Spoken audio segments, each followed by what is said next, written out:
Gracias, buenas tardes. Les agradezco su presencia el día de hoy aquí.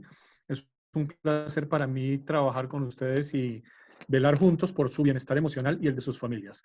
¿Me están escuchando bien? Sí, señor. Lo Ok. escuchamos. Yo llevo trabajando en estos temas desde hace muchos años, en muchos países, en conflictos armados, en desastres de origen natural, en temas de migración, por ejemplo, la migración de los sirios y de los afganos y de los iraquíes que tuvieron que irse para Europa buscando un mejor futuro. Trabajo desde hace mucho tiempo en este tipo de situaciones de crisis, cuando las personas están enfrentadas a unas condiciones que no esperaban, o puede que sí las esperaban, pero que las desbordan, que van más allá de sus capacidades. Y algo aprendido. Y parte de esos aprendizajes es lo que espero compartir con ustedes el día de hoy. Antes de que yo me dedique a darles una información, a seguir un guión de una conferencia, de una presentación, me gustaría escuchar o leer por el chat algunas intervenciones de ustedes sobre, bueno, cuáles son sus expectativas de esta reunión, qué espera de esta reunión, qué situaciones quiere que ventilemos en esta reunión. Claro, por supuesto, siempre en torno al bienestar emocional, psicológico de cada uno de nosotros y al bienestar de nuestras familias en torno a la crisis por el que estamos todos enfrentando. Entonces les invito, intervenciones, ya sea activar el micrófono o lo dice por escrito, aquí yo lo veo, comience a partir de sus expectativas en particular. ¿Listo? Bueno, doctor, perdón. Quedo pendiente. Antes de que continuemos, Que me- vamos a hacer una claridad frente a cómo va a ser la mecánica. Vamos a tener hasta las 3:30 para recoger lo que son todas las preguntas y ahí sí, pues posteriormente las respuestas del doctor. Antes los invito para que hagamos el ejercicio.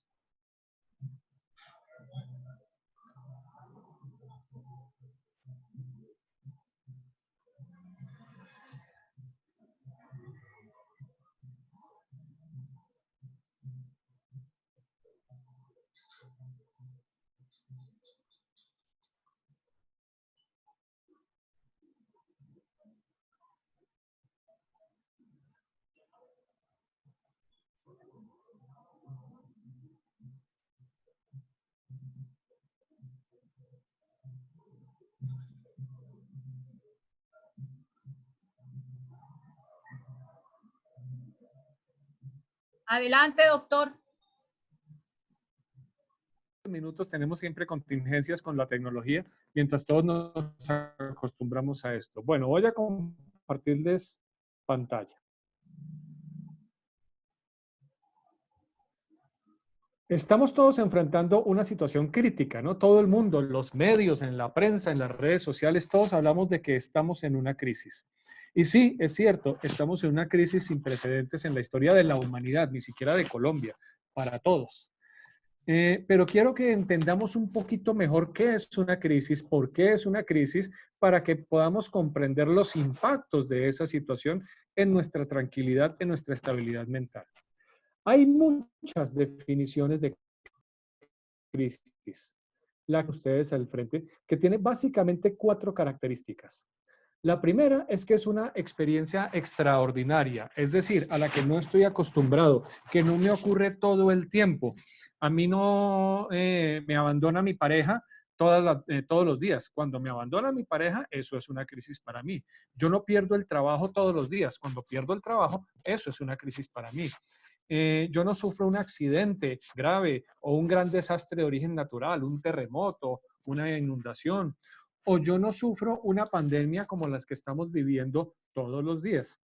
Por eso es que es una situación extraordinaria, es la primera característica, que se va más allá de mi experiencia y de los recursos que tengo normalmente para enfrentarla. Y me desestabiliza, esa es la segunda característica. Me desestabiliza en cualquier nivel, en el nivel físico, psicológico, social, económico, ambiental. Me deja fuera de base, no sé exactamente qué es lo que tengo que hacer ahora. Hace unas semanas, cuando todavía no nos había pasado lo que ya nos está pasando, yo tenía control sobre muchas cosas en mi vida. Yo salía cuando me daba la gana, iba a trabajar, hacía lo que quería hacer, me reunía con mis amigos, tenía una actividad social. Hoy no tenemos nada de eso. Y todo está muy controlado en función de la crisis. Entonces, me está quitando el control sobre lo que yo hacía, esa es otra de las características, y me está dejando fuera del equilibrio. Muchos colombianos, y no solo colombianos, muchos trabajadores en el mundo están pensando ahora, Dios mío, ¿qué va a pasar? Mi trabajo, ¿será que mi fuente de trabajo se va a mantener o no se va a mantener? ¿Será que van a cerrar o no van a cerrar? Y además se cayó el precio del dólar. Dios mío, ¿me irán a despedir? ¿No me irán a despedir? Tenemos muchas incertidumbres. Ahí empezamos a entrar a la tercera característica de las crisis, y es que para ellas carecemos, cuando carecemos de los recursos para enfrentar la situación, es una crisis. Entonces, hoy carecemos de esos recursos. Oiga, ¿qué voy a hacer económicamente? Un amigo perdió el trabajo, y si me enfermo, y si me muero, demasiadas dudas, demasiadas incertidumbres, muchas cosas hemos perdido el control o tememos que podamos perder el control. Y la cuarta característica, terminamos necesitando ayuda externa. ¿Cuántas familias colombianas ahora están pendientes de que les den un mercado, que les den un apoyo, que miremos a ver qué va a hacer el Estado, si me va a ayudar o no me va a ayudar, que los bancos, que las deudas, que los créditos, etcétera? En general, cuando las condiciones cambian a las que estoy acostumbrado, pierdo el control, no tengo los recursos para enfrentar la situación, eso es una crisis.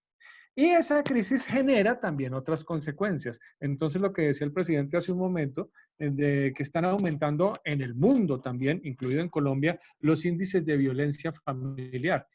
Las personas no están teniendo las herramientas psicológicas, de habilidades sociales, etcétera, de manejar la situación. Estamos encerrados en la casa, estamos estresados, tenemos miedo, tenemos incertidumbre, estamos más irritables y la violencia surge con más facilidad.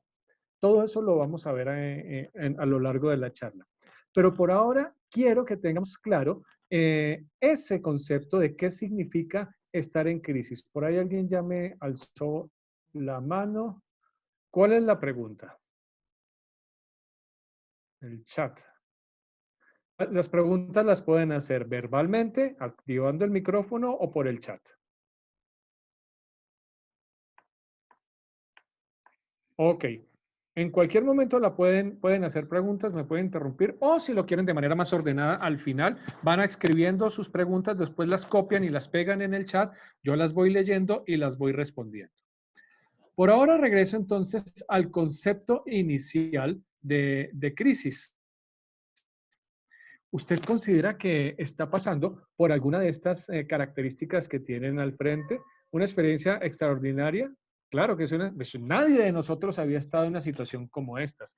¿Los ha desestabilizado en algún sentido? En su salud física, en su tranquilidad, en su economía, en su certeza de que tiene y va a seguir teniendo un trabajo.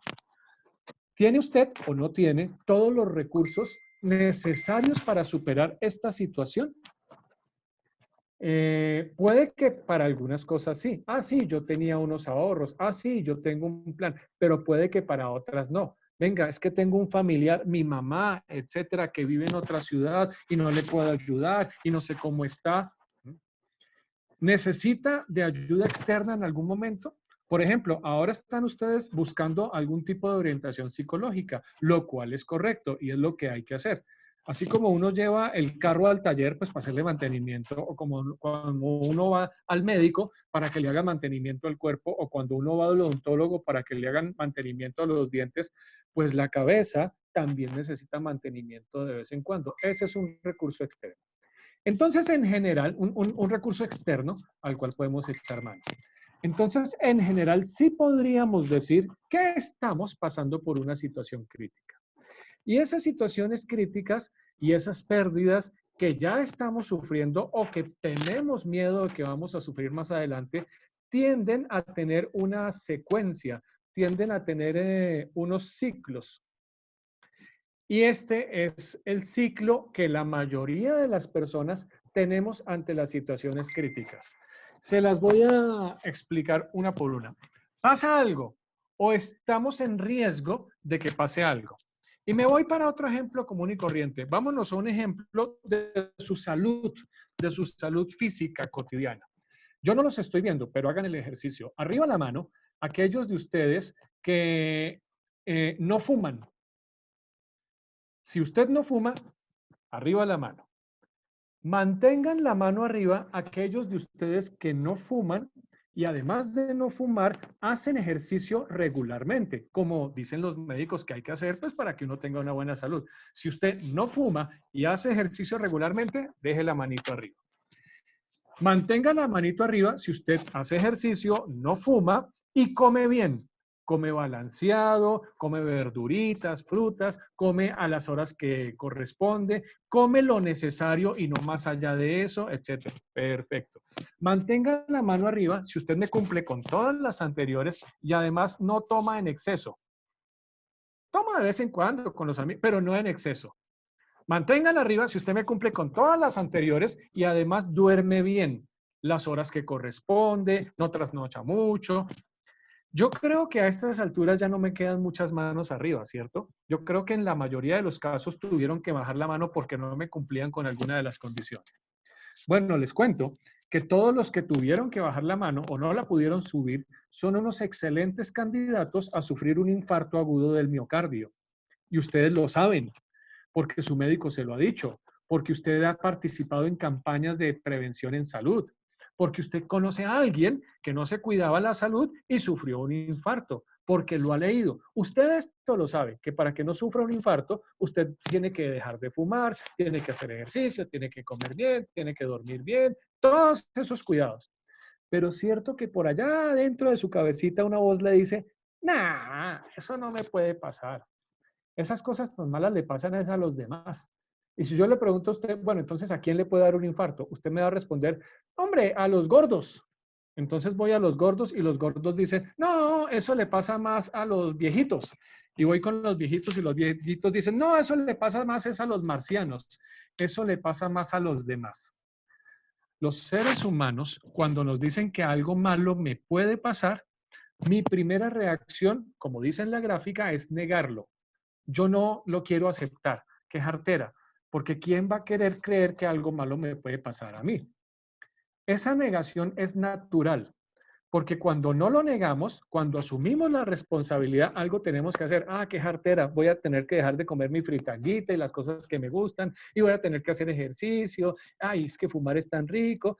Tengo que renunciar a cosas. Es más fácil negarlo. No, eso no me va a pasar. Esa es una reacción muy humana. Hablemos ahora del COVID-19. Por allá en noviembre, en diciembre, ¿se acuerdan? Cuando nos empezaron a decir los medios, uy, un virus todo raro que está matando a la gente en China. Nosotros decíamos, ah, pero en China, por allá, lejos, en otra parte, eso no es problema mío, ¿cierto? Eso no es asunto mío. Pero después las noticias, enero, febrero, avancen y, uy, pero es que ya se están muriendo también en Italia y en España. Bueno, sí, lejos, pero ya no tanto, ya un poquito más cerca. Y ya no era gente tan distinta, chinos con los ojos, no, ya era gente un poquito más parecida a nosotros. Y poco a poco la vaina va avanzando hasta que uno dice, miércoles, esto sí es en serio. La mayoría de las personas mantienen la negación, no les gusta creer, se hacen los pendejos, todo lo que pueden hasta cuando la situación, hasta que cuando las evidencias lo derrotan. Otro ejemplo, que ojalá no les haya pasado, pero podría pasar, usted está durmiendo muy tranquilo en su casa y a las 2 de la mañana suena el celular. Eso ya no es normal, ¿cierto? Un celular, pues, que si suena a esas horas es por algo serio. Y usted contesta y alguien le dice, su familiar, un familiar cercano suyo, se mató en un accidente. ¿Cuál es su primera reacción? En ese instante, en esos primeros momentos, ¿usted qué piensa? No, eso no puede ser. No, debe ser otro. No, se equivocaron. Uno trata de negar, uno no quiere aceptar las cosas malas que me pueden afectar. ¿Usted cuándo cree de verdad que su familiar sí se mató? ¿Cuándo lo ve? Por eso necesitamos verlo, para poder decir, ah, si era en serio, y ahí sí poder asumir la pérdida. Pero en general no lo queremos aceptar. Esa negación es una conducta muy humana, muy natural. No hay que engancharse, no hay que pelear con la gente, pero hay que entenderla para poderla manejar. Muchas personas no están acatando todavía las normas del aislamiento social y de la cuarentena porque están en esa fase. No, eso a mí no me ha pasado nada, esos son cuentos, eso se lo inventaron, eso es para manipular la gente. Vean, no nos pasa solo a nosotros, les pasa a los gringos, es lo que está haciendo Trump, es lo que está haciendo Bolsonaro en Brasil, es lo que está haciendo mucha gente. Claro, hay otros intereses que entran en juego, pero siempre se parte de esa negación de la realidad por parte y de las cosas malas por parte del ser humano. Lo que hay que hacer con esas personas es ayudarles a entender. Ahora les digo algunos tips para eso. Después de la fase de negación viene la fase de enojo. Y lo van a entender con otro ejemplo mucho más inocente, mucho más cotidiano. Digamos que usted se levanta temprano porque tiene que entrar a trabajar en la madrugada. Usted se levanta medio dormido, está medio zombie y ¡pum! Se pega en el dedito chiquito del pie con la pata de la silla que usted había puesto ahí la noche anterior. ¿Cómo es su reacción en el momento del golpe? Es algo como, ¡ay, caracoles, me golpeé! ¿Cierto que no? ¿Cierto que la reacción es un poquito más violenta? ¿Quién puso esta maldita silla ahí? Usted se emberraca y bota el carajo a la silla y toda la cosa. Esa es la reacción de rabia, de ira, de enojo. Ese es el siguiente paso después de que las personas abandonaron la negación. Cuando usted ya se dio cuenta que fue en serio, que de verdad le pasó, que de verdad sufrió pérdidas, perdió algo que a usted le importa, su trabajo, un familiar, su salud, su seguridad, etcétera. La siguiente reacción de la mayoría de las personas es la rabia. Usted se queja y usted se emberraca, usted se molesta con alguien porque alguien tiene que tener la maldita culpa del malestar que yo estoy sintiendo, del miedo que yo estoy sintiendo. ¿Con quién se emberraca? Se emberraca con Dios, porque Dios cómo permite que haga esto. Se emberraca con el gobierno, porque esos tienen la culpa de todo. Se emberraca con sus jefes en el sindicato. Ah, es que eso es del sindicato. No. Con alguien se tiene que emberracar. Usted a alguien le tiene que echar la culpa. Pero estamos encerrados, ¿cierto? Estamos encerrados con la familia, tenemos miedo, estamos más inquietos, viene el enojo por todo esto que me está pasando. Entonces, ¿con quién me emberraco? Pues con los que tengo cerca. Esa es una de las razones que está haciendo que aumente la violencia intrafamiliar, porque todos estamos un poquito más subiditos, más activados, más irritables, más reactivos, y estamos encerrados y estamos todo el tiempo viéndonos las caras, pues es más fácil que entremos en conflicto los unos contra los otros, y les va peor a los más débiles, a los que la cultura siempre ha abusado, a las mujeres, a los niños, a los ancianos, a los enfermos. Esa es la siguiente fase, la de enojo. ¿De qué sirve saber que existe esa fase? Para no engancharse, para cuidarse, para entender que el otro, que también se enoja y que también tiene esas reacciones violentas, está pasando por una situación de crisis. Y si yo me engancho con él, pues se la estoy exacerbando, se la estoy retroalimentando y entramos en una espiral de violencia.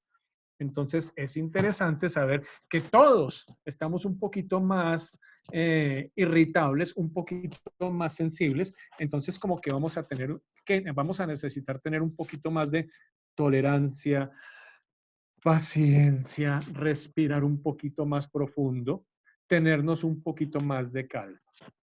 Y después viene la fase de depresión.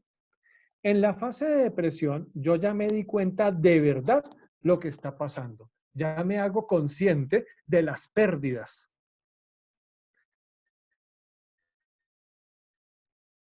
De vida.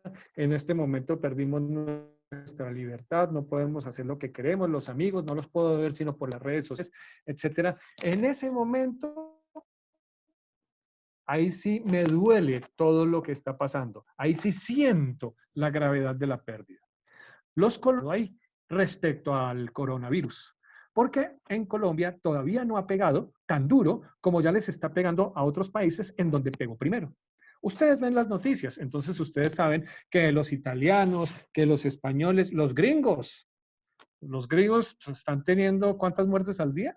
10,000, bueno, me equivoqué la cifra, 4,000 muertes, algo así al día.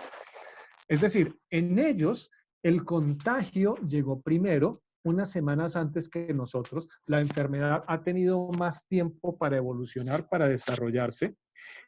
Y ya está en pérdidas importantes, pérdidas de vidas, pérdidas de su salud, o me enfermo yo o se enferma alguien que yo conozco, alguien que yo aprecio, alguien que yo quiero. Entonces, ellos ya están en esa fase de depresión. Claro, pueden estar en rezagos de las anteriores. No es que la fase de negación desaparezca y la de enojo desaparezca. No, se mantienen, pero va avanzando a las fases siguientes. Nosotros debemos prepararnos porque en las próximas semanas, si vemos cómo va la evolución de la pandemia en los países donde pegó primero, es de esperar que en las próximas semanas, entre mayo y junio, venga el pico del contagio y de las pérdidas de vidas por el contagio. Ustedes saben que yo no me voy a morir de una. Yo me contagio y duro hasta 14 días en desarrollar la enfermedad.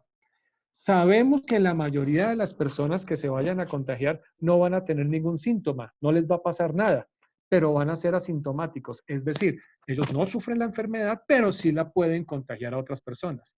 Y lo que los hace peligrosos es que no están sufriendo la enfermedad, no se ven enfermos, no parecen enfermos, no se sienten enfermos, pero sí pueden contagiar a los otros. Esos vamos a ser la mayoría. Unos cuantos sí se van a enfermar, pero no les va a pegar muy duro. Entonces, cuando se enfermen, uy, madre, ese sí tiene coronavirus, entonces sí tengo que restringir el contacto y no acercarme y tener las medidas de protección, etcétera. Pero van a ser poquitos. Y otros muy poquitos, en realidad, son los que se van a enfermar y la enfermedad va a evolucionar y se van a morir. Lo que dicen las estadísticas es alrededor del 5% de las personas. En la realidad, la mayoría de las personas que se enferman y van a ser una gran minoría dentro de nuestra población. Pero cuando multiplicamos esos porcentajes chiquitos por el número de la población en una ciudad, en un país, es cuando las cifras empiezan a crecer. Por ahora, les digo que nosotros estamos todavía dentro de la fase de negación. Algunos ya llegaron a la de enojo y nos estemos embarracando con los bancos porque estos malditos no nos bajan los intereses y nos emberracamos con el gobierno, por la corrupción y nos emberracamos con la familia. Con alguien nos tenemos que molestar y eso lo vemos en las redes, ¿no? Ahora, en un país tan convulsionado como el nuestro y con tanta polarización y manipulación de la información por los unos, por los otros, por los demás acá y por los demás allá, pues se mezclan las cosas y esa expresión de enojo, de rabia, de ira, se manifiesta con más fortaleza. La etapa de depresión es una etapa larga, es una etapa difícil, donde se sufre mucho. ¿De cuánto dura la etapa de depresión? Eso depende de muchos factores. Depende de la gravedad de las pérdidas. Si yo perdí el trabajo, y pues de eso depende mi estabilidad económica, pues yo me voy a recuperar cuando vuelva a tener un trabajo más o menos con las mismas características y el mismo ingreso que tenía que el que perdí. Porque si después tengo un trabajo en donde gano mucho menos que el anterior, pues va a ser muy difícil que me recupere. Va a ser muy difícil para mí pasar la página. Es más probable que me quede pegado a esa sensación de, ay, pero es cuando yo ganaba y cuando me iba mejor, etcétera. O se los pongo con un ejemplo sencillo también. Resulta que usted perdió su celular o le robaron su celular. Un celular bueno que usted compró y que usted ahorró y pagó en cuotas y todo el tema. Un celular carito. ¿Usted cuándo se va a sentir tranquilo? ¿Usted cuándo va a decir, bueno, ya, pasada la página, ya no me preocupo más por eso? Hagamos un trato. Yo le ayudo. Yo tengo guardado ahí un flechita, esos Nokia, de esos que usted tiraba al piso y se rompía el piso. No es smart, no tiene todas las funciones que tenemos ahora, pues sirve para llamar y para recibir mensajes y para jugar culebrita.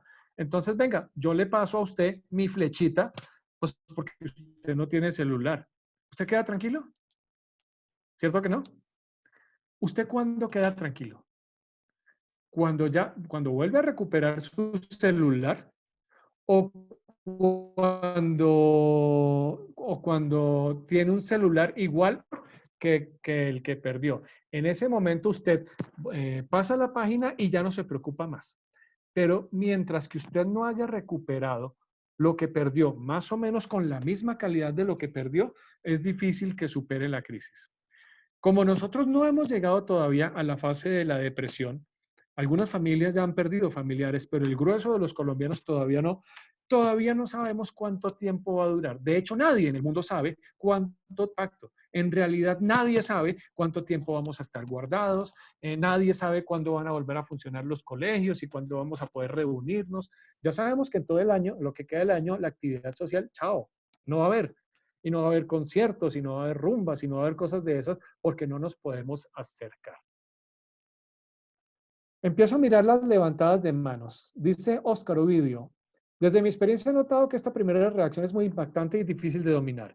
Creo que al afrontar de la mejor manera esta primera reacción ayudará a regular las emociones para trazar un plan acorde a la situación del problema. ¿Me pudiera hablar de este tema? Sí, señor, es difícil. Más adelante, después de que acabo de explicarles las etapas, les voy a explicar cómo es el tema de las emociones. Óscar Ovidio también dice, desde la capacidad cognitiva el cerebro debe recurrir a su capacidad de reinventarse o crear algo nuevo para subsistir o sobrevivir ante crisis como esta. ¿Nos pudiera orientar cómo incentivar esta capacidad? Lo que usted dice es cierto, pero no es tan fácil de lograr.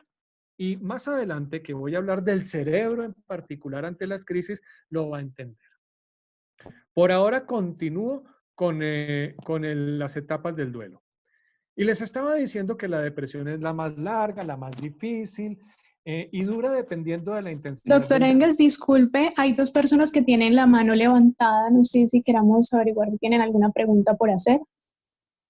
Si quieren que las hagan por O el las chat, hacemos al la final. escriban y yo las respondo. Ok, entonces todos por favor escribir las preguntas en el chat. Al final de la conferencia, alzar También, la mano. Mecho, las pueden hacer por el chat ahora o las pueden hacer al final.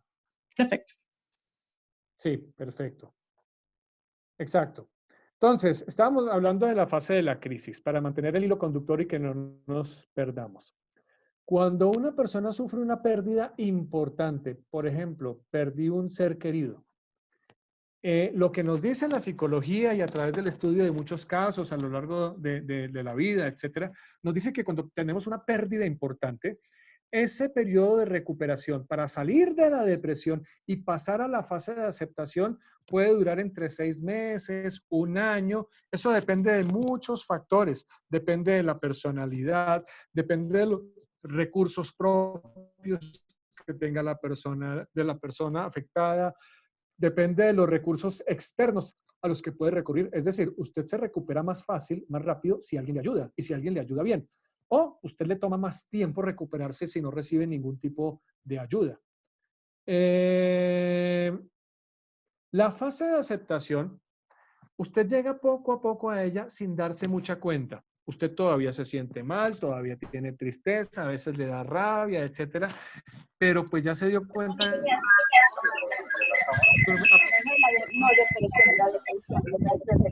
Apague el micrófono. Ellos saben que usted está ahí, así que micrófono.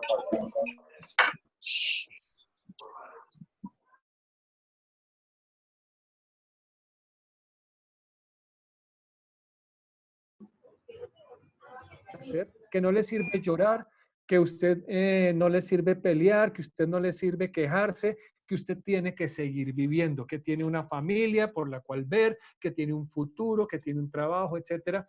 Y poco a poco, la fase de aceptación en lo que consiste es que usted comienza a recuperar su calidad de vida.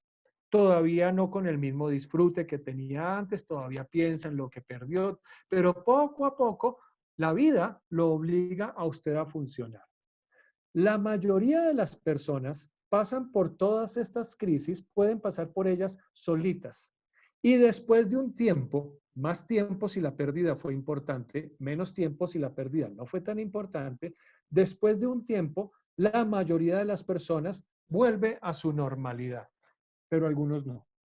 Hay unas pocas personas, lo que dice la literatura científica, que es entre el 5 a 10% de la población, cuando pasan por una situación muy difícil, una situación de crisis, de pérdida, de incertidumbre, todo lo que hemos hablado hasta el momento, no son capaces ellas solitas, ese 5 a 10%, de pasar por todas las etapas, sino que se quedan pegadas, se quedan enganchadas en alguna de ellas. En la etapa de negación, en la etapa de enojo, esa es muy frecuente. Es que si no me hubiera, si el gobierno, es que yo debía haber hecho,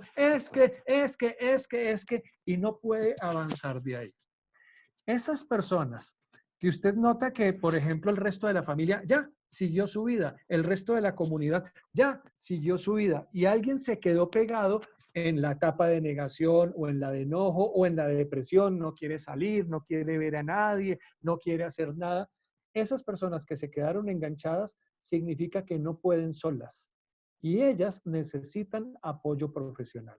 Ellos necesitan un psicólogo u otros expertos en salud mental, pero para empezar, un psicólogo que le ayude a transitar, a desarrollar, a evacuar cada una de las etapas para que llegue a la etapa de aceptación. Repito, no todos los que pasamos por crisis necesitamos un psicólogo. Es normal que me dé rabia, es normal que lo niegue, es normal deprimirme y sentirme mal, pues porque perdí algo que me importaba mucho, que yo quería mucho. Todo eso es normal. Lo que ya no es normal es quedarse pegado en alguna de ellas. Entonces, si usted nota que algún familiar suyo está teniendo problema para transitar, no que pase por la etapa, eso es normal, pero que se quede pegado ahí, esa persona necesita ayuda profesional.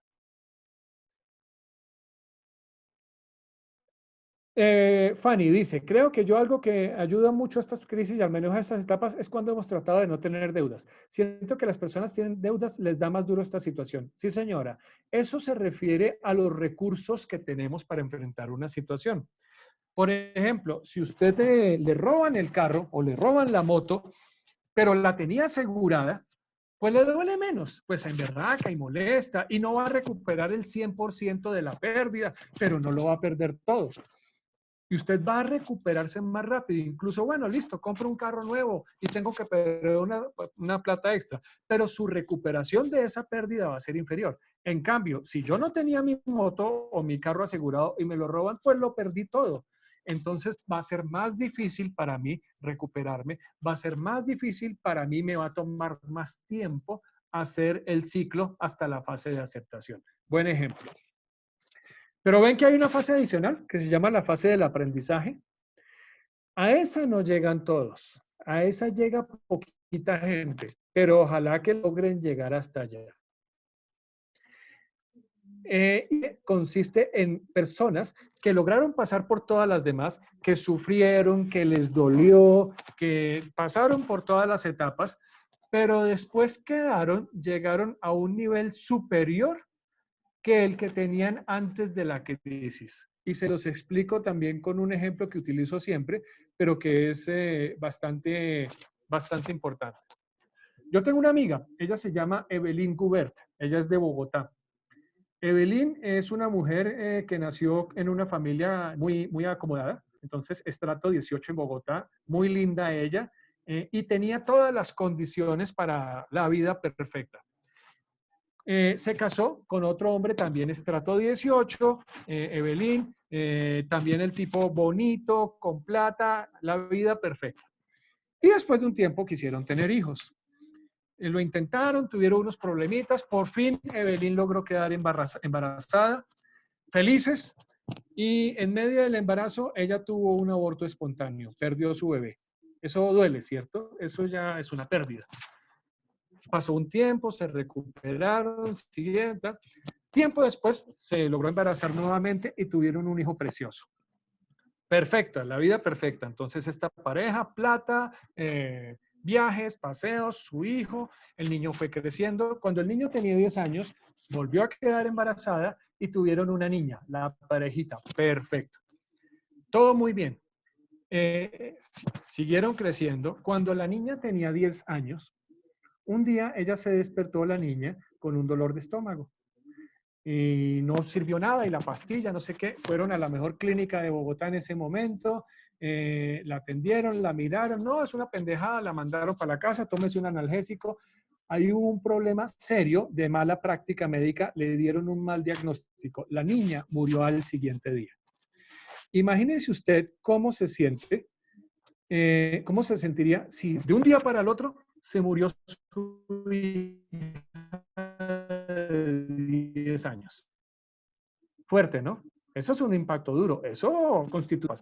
Y más aún cuando se enteraron que había habido una mala práctica médica y entraron en un proceso legal. El médico ahorita está en la cárcel por la mala práctica médica, todo el tema. Es una pérdida grave. Además que a usted le cuesta más recuperarse de las pérdidas cuando el factor humano está ahí. La niña no se murió en un accidente, en algo fortuito, no, fue porque un médico no hizo bien su trabajo. Hay un componente de rabia que hace que el dolor sea más profundo y que la recuperación sea más difícil. Bueno, en esos estaban ellos. Y a los 3 meses exactos de la muerte de la niña, al muchacho, que ya tenía 20 años, le diagnosticaron cáncer. Un cáncer muy, muy agresivo. Ellos tenían los recursos para pelear contra el cáncer, toda la terapia, la quimio, pero no lo lograron. A los 3 meses del diagnóstico, el muchacho se murió. ¿Cómo cree usted, cómo se sentiría usted si de pronto, en un lapso de 6 meses, usted perdió a sus 2 hijos?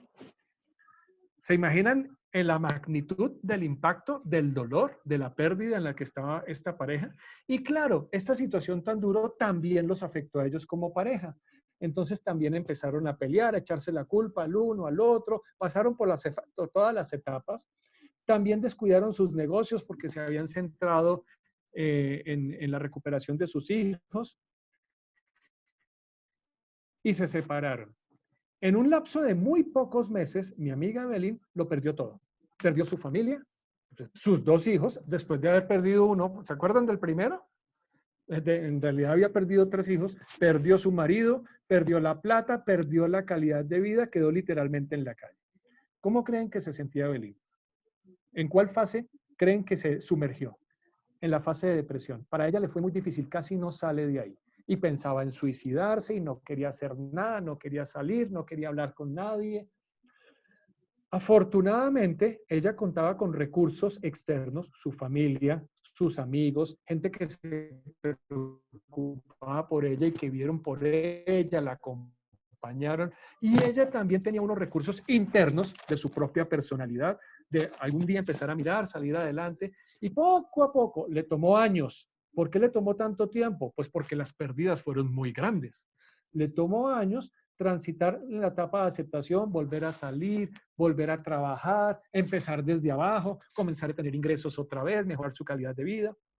Con el tiempo, años después, conoció a otro hombre, un amigo mío, por eso es que la conozco, y se casaron y empezaron a hacer un matrimonio feliz, etc. Hoy en día, Evelyn está en la etapa de aprendizaje. Ella, de lo que vive hoy, a lo que dedica su existencia, es a acompañar a personas que tienen pérdidas como las que ella tuvo, que perdieron un hijo, que perdieron un familiar por la violencia, por un accidente, por enfermedad. Personas que también están pasando por esas etapas, por las que ella ya pasó, que ella entendió y ella comprende perfectamente en qué está cada una de las personas, por qué está pasando y les ayuda a entender que es horrible, que es muy duro, que es muy difícil, pero que no va a durar todo. Se puede volver a trabajar, se puede volver a amar, etc. Lo que hizo Evelyn fue aprender de todo su dolor, de todo su sufrimiento, del paso de sus etapas, para ayudarle ahora a otras personas. Y ahora ella es una persona feliz.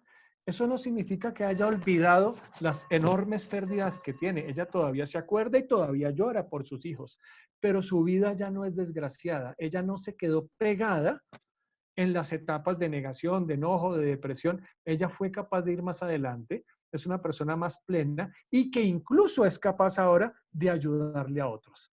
Esa es la fase de aprendizaje.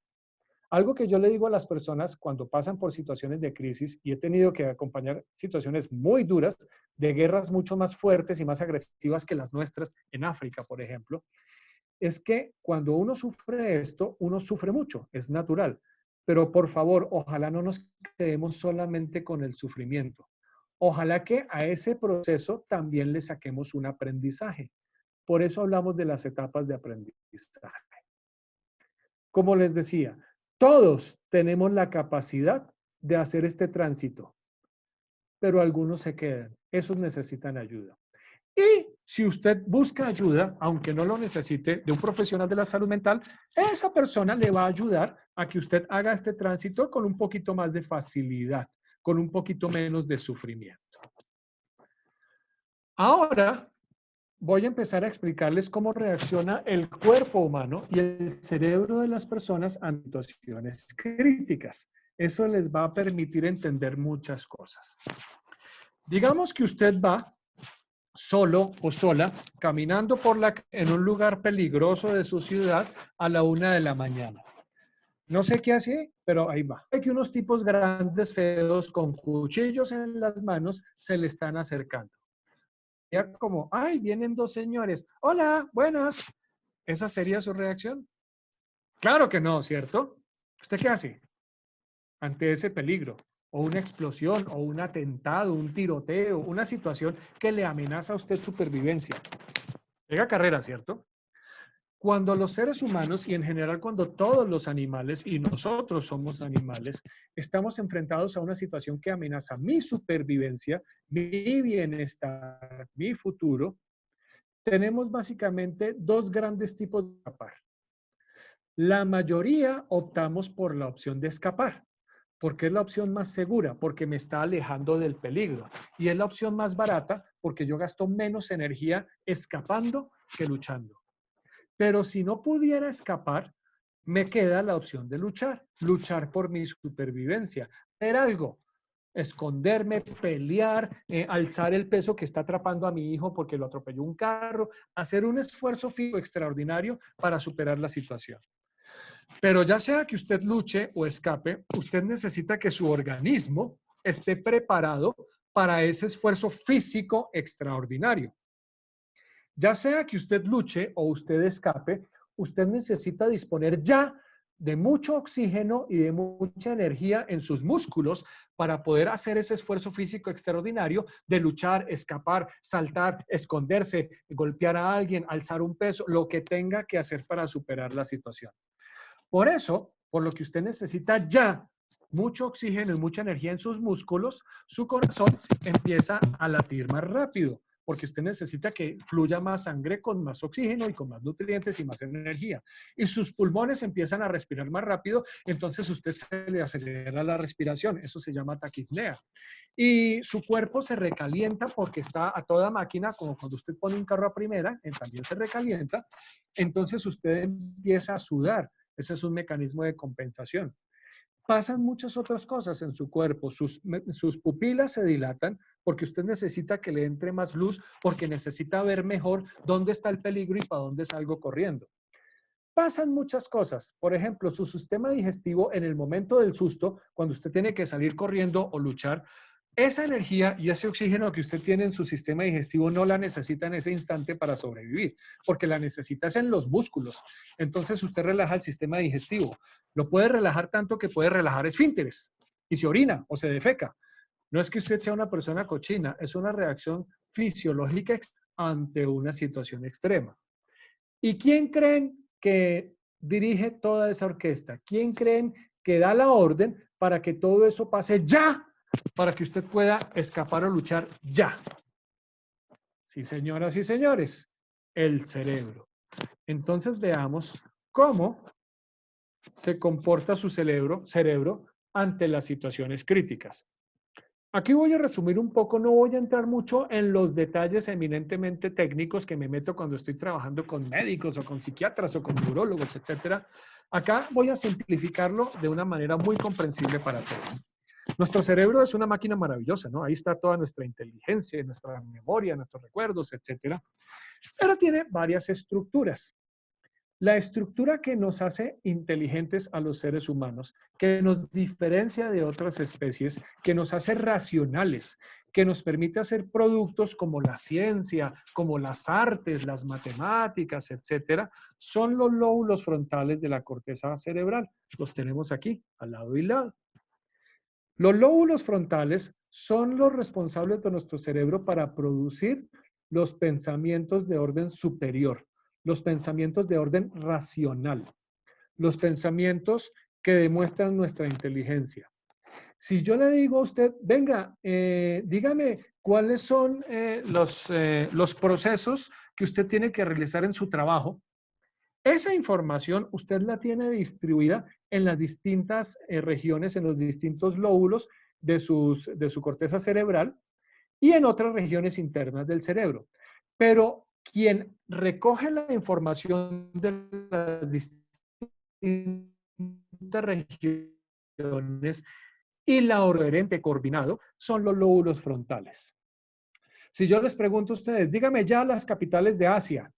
Eso usted lo aprendió en algún momento por ahí en la primaria, ¿cierto? Pero esa información que usted no utiliza mucho está regada en distintas zonas de su cerebro. Quien toma la información, la organiza y me dice, ah, sí, China, Pekín, Japón, Tokio, Indonesia, perdón, Tailandia, Bangkok, lo que sea, la que organiza la información y me la entrega de manera coherente son los lóbulos frontales.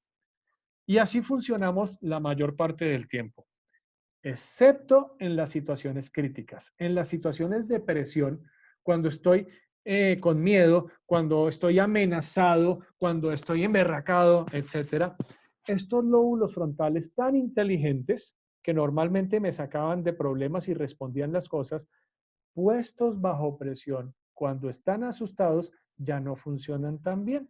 Empiezan a patinar, empiezan a sentirse como se les olvida. A todos les pasó. Usted tenía una sustentación oral con un profesor bien cuchilla y usted estudió y se lo sabía. Y cuando entró al salón y el profesor lo mira y le dice, ok, Cortés, pase al frente y exponga. ¿Qué le pasó justo en ese instante?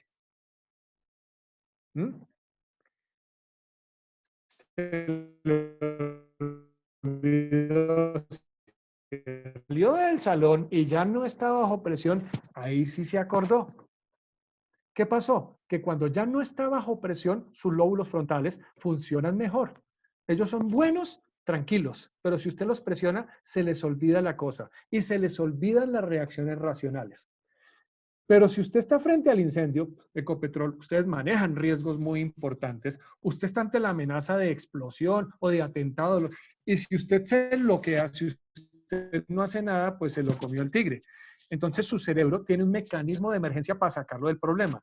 Cuando los lóbulos frontales que manejan los pensamientos racionales se bloquean, toma el control de la conducta de las personas el sistema límbico, este que tienen aquí a la derecha. Algunos lo llaman el cerebro animal, el cerebro reptil, el cerebro instintivo. Es una porción del cerebro mucho más vieja evolutivamente, más básica, que no maneja la razón. Ella maneja los instintos, las emociones y las conductas que las personas aprendemos de manera práctica repetitiva, haciéndolo, haciéndolo, haciéndolo, haciéndolo. Por eso es que cuando estamos bajo presión, estoy en la casa, estoy asustado, estoy preocupado porque no tengo suficiente trabajo, no tengo los ingresos y no sé si me van a volver a contratar, ¿no? Están las emociones empezando a tomar el control.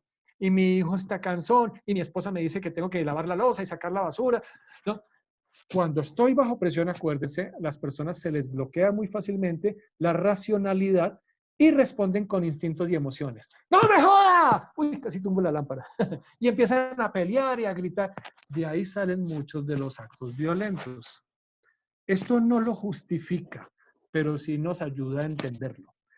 Cuando estamos bajo presión, cuando estamos pasando por una situación de crisis, y esta es una situación de crisis, nuestra inteligencia racional, tranquila, pausada, la inteligente, se bloquea con facilidad.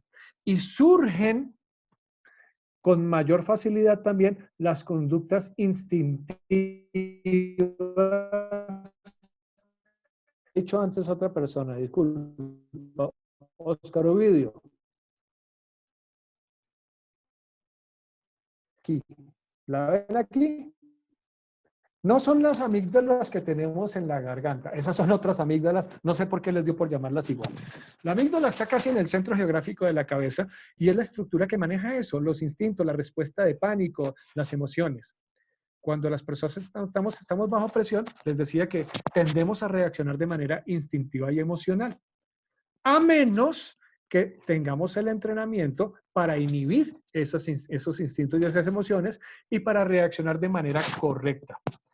Ustedes, por su trabajo, por su oficio, tienen que hacer simulacros, ¿cierto? Simulacros de emergencia, simulacros de evacuación, etcétera. Esa es la función de los simulacros. El simulacro lo que hace es entrenar a este sistema límbico de manera práctica, sistemática, repetitiva. ¿Se acuerdan que les dije que el sistema límbico maneja tres conductas que usted aprendió de manera práctica haciéndolo? Cuando ustedes hacen los simulacros de manera práctica, y lo repite, la respuesta correcta que tiene que hacer ante la presión, ante el incendio, ante la explosión, ante los riesgos enormes que ustedes tienen en Ecopetrol. Porque en ese momento, bajo la presión, es muy probable que su inteligencia racional se bloquee. Y no me sirve que se le bloquee porque se lo come a usted el tigre. Entonces, le instalo a usted en su cerebro instintivo, básico, le instalo la respuesta correcta que necesito que usted saque a la hora de la verdad. Yo pienso que somos muchas personas que el miedo a la enfermedad puede ser veces peor que la enfermedad misma. Sí, eso es cierto. Les explico la diferencia entre el miedo y el pánico. El miedo es natural. El miedo es un mecanismo de defensa para proteger mi integridad ante una situación que sé que me puede amenazar o que me pueda hacer daño o ante una situación que no sé si me puede hacer daño o no. El miedo en principio es básico, es bueno porque, por lo que les acabo de decir, porque me protege. Si a mí no me diera miedo echarle la madre a Tyson, el boxeador, ¿se acuerdan? Si no me diera miedo y voy y me le enfrento a Tyson y le echo la madre, pues me va mal, ¿cierto? Si no me diera miedo subirme a la terraza del 5º piso y botarme, pues me boto y me mato. El miedo me protege. Pero con miedo todavía pienso, ¿lo hago? ¿No lo hago? ¿Cómo mejor lo hago? Es decir, con miedo todavía lo pienso y lo pienso 2 veces. ¿Será que sí? ¿Será que no? Pero cuando el miedo me domina, porque no sé qué es lo que debo hacer, porque recibo mucha información, como estamos recibiendo ahora, ¿no? Mucha información. Todo el día en el noticiero hablan del virus y de los muertos, y todo el día en las redes sociales. Y usted mira el Facebook y mira su WhatsApp y tiene un montón de mensajes de su tía, de su abuelita, todas esas cadenas, que no, que yo leí, que me llegó uno, que no sé qué. Todo el tiempo información, y toda esa información negativa, pues ahí ese miedo empieza a convertirse en algo más básico, en el pánico. El pánico ya es la respuesta instintiva emocional. Cuando las personas entraron en pánico, ya no están pensando con los lóbulos frontales, ya están pensando con el cerebro, y el cerebro, el sistema límbico. Y ese sistema límbico no es racional. Él lo saca usted ahí como sea. ¿Se acuerdan las Torres Gemelas que veíamos que la gente se botaba? Eran personas que sabían que si se tiraban se iban a matar. Pero mire cómo estaba la situación. Bueno, ¿cómo se quiere morir? ¿Quemado o aplastado contra el piso? Este sistema límbico no es capaz de hacer esa evaluación. El sistema límbico lo único que hace es lo saca usted de ahí. ¿Les ha pasado en la vida que usted pelea, discute con alguien que usted quiere, un familiar, un compañero, un amigo, y usted dice o hace cosas de las que después se arrepiente? Es lo mismo. Cuando usted está bajo la presión y el calor de la pelea, su inteligencia racional no es muy eficiente, se bloquea y toma el control este sistema límbico. Y este sistema límbico, me disculpan lo que voy a decir, pero me lo van a entender, este es el que dice, vaya, coma mierda, o este es el que danza el golpe, porque está funcionando de manera instintiva, emocional, no racional.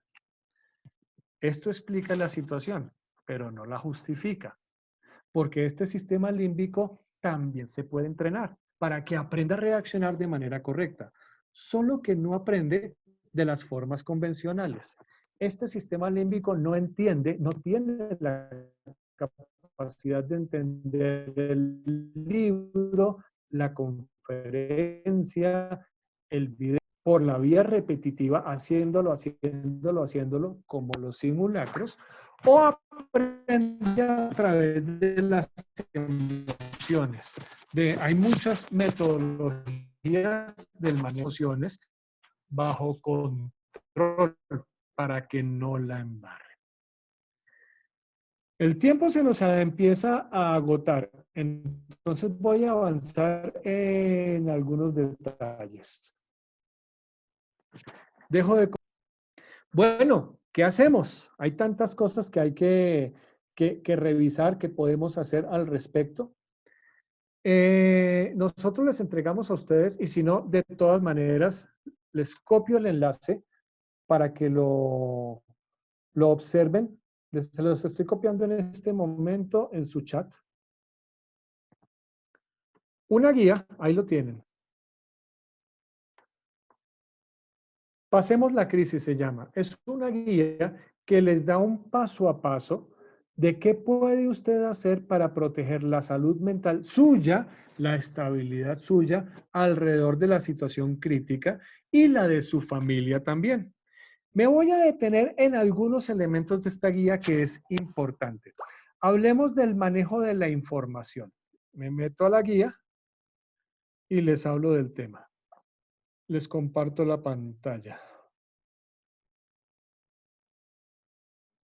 Compartir pantalla y estoy aquí.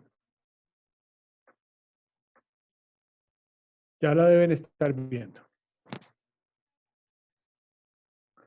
Hablemos de la información, que es algo tan importante. Hace un momento les dije que estamos bombardeados de demasiada información. Usted para donde mire le están hablando del crisis y de los problemas de perder el trabajo, que la economía se va a ir para el carajo. Todo es problema, problema, problema, problema. Cuando recibimos toda esa información todo el tiempo, a toda hora y tan negativa, nuestro cerebro la entiende como una amenaza. Entonces nuestra capacidad inteligente racional tiende a bloquearse y quien toma el control son los instintos y las emociones. Y empezamos a sufrir y estamos peleando. Entonces, respecto al manejo de la información, señoras y señores, sí necesitamos recibir información porque es importante saber qué está pasando y cómo me puedo cuidar. Y además estamos viendo que esta información evoluciona. Cada día dicen algo nuevo, que hasta cuándo va a durar la cuarentena, que si podemos salir a hacer ejercicio o no, que los mayores, que los niños, que si pueden ir al colegio. Sí necesitamos la información, pero de manera mesurada, poquito. Consejo, señoras y señores, máximo 10 minutos al día, no más.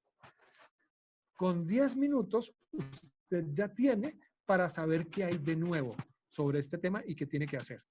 Pero cuando usted esté viendo el noticiero o esté viendo Facebook o esté viendo por WhatsApp o por donde sea que esté mirando o esté conversando con alguien y ya le empiecen a repetir lo que ya usted sabe, ya, suficiente. No necesita que se lo repitan más. Corte.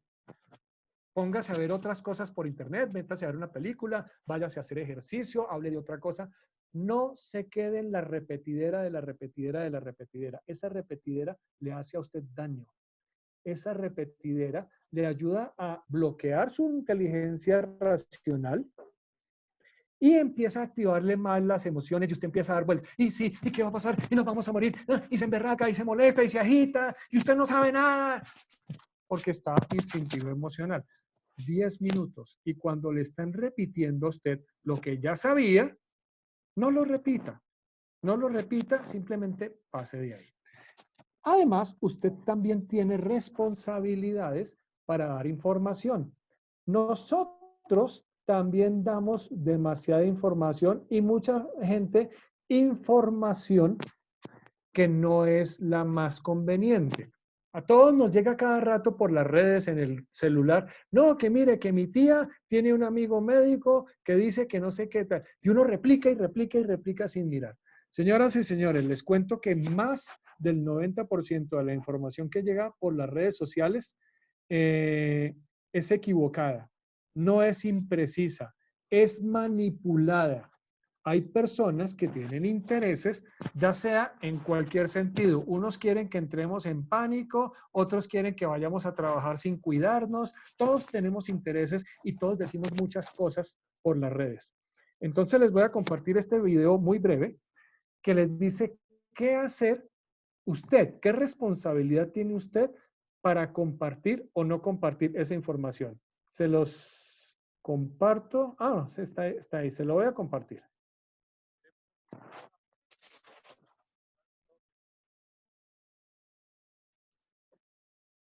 Ay, se bloqueó ahora.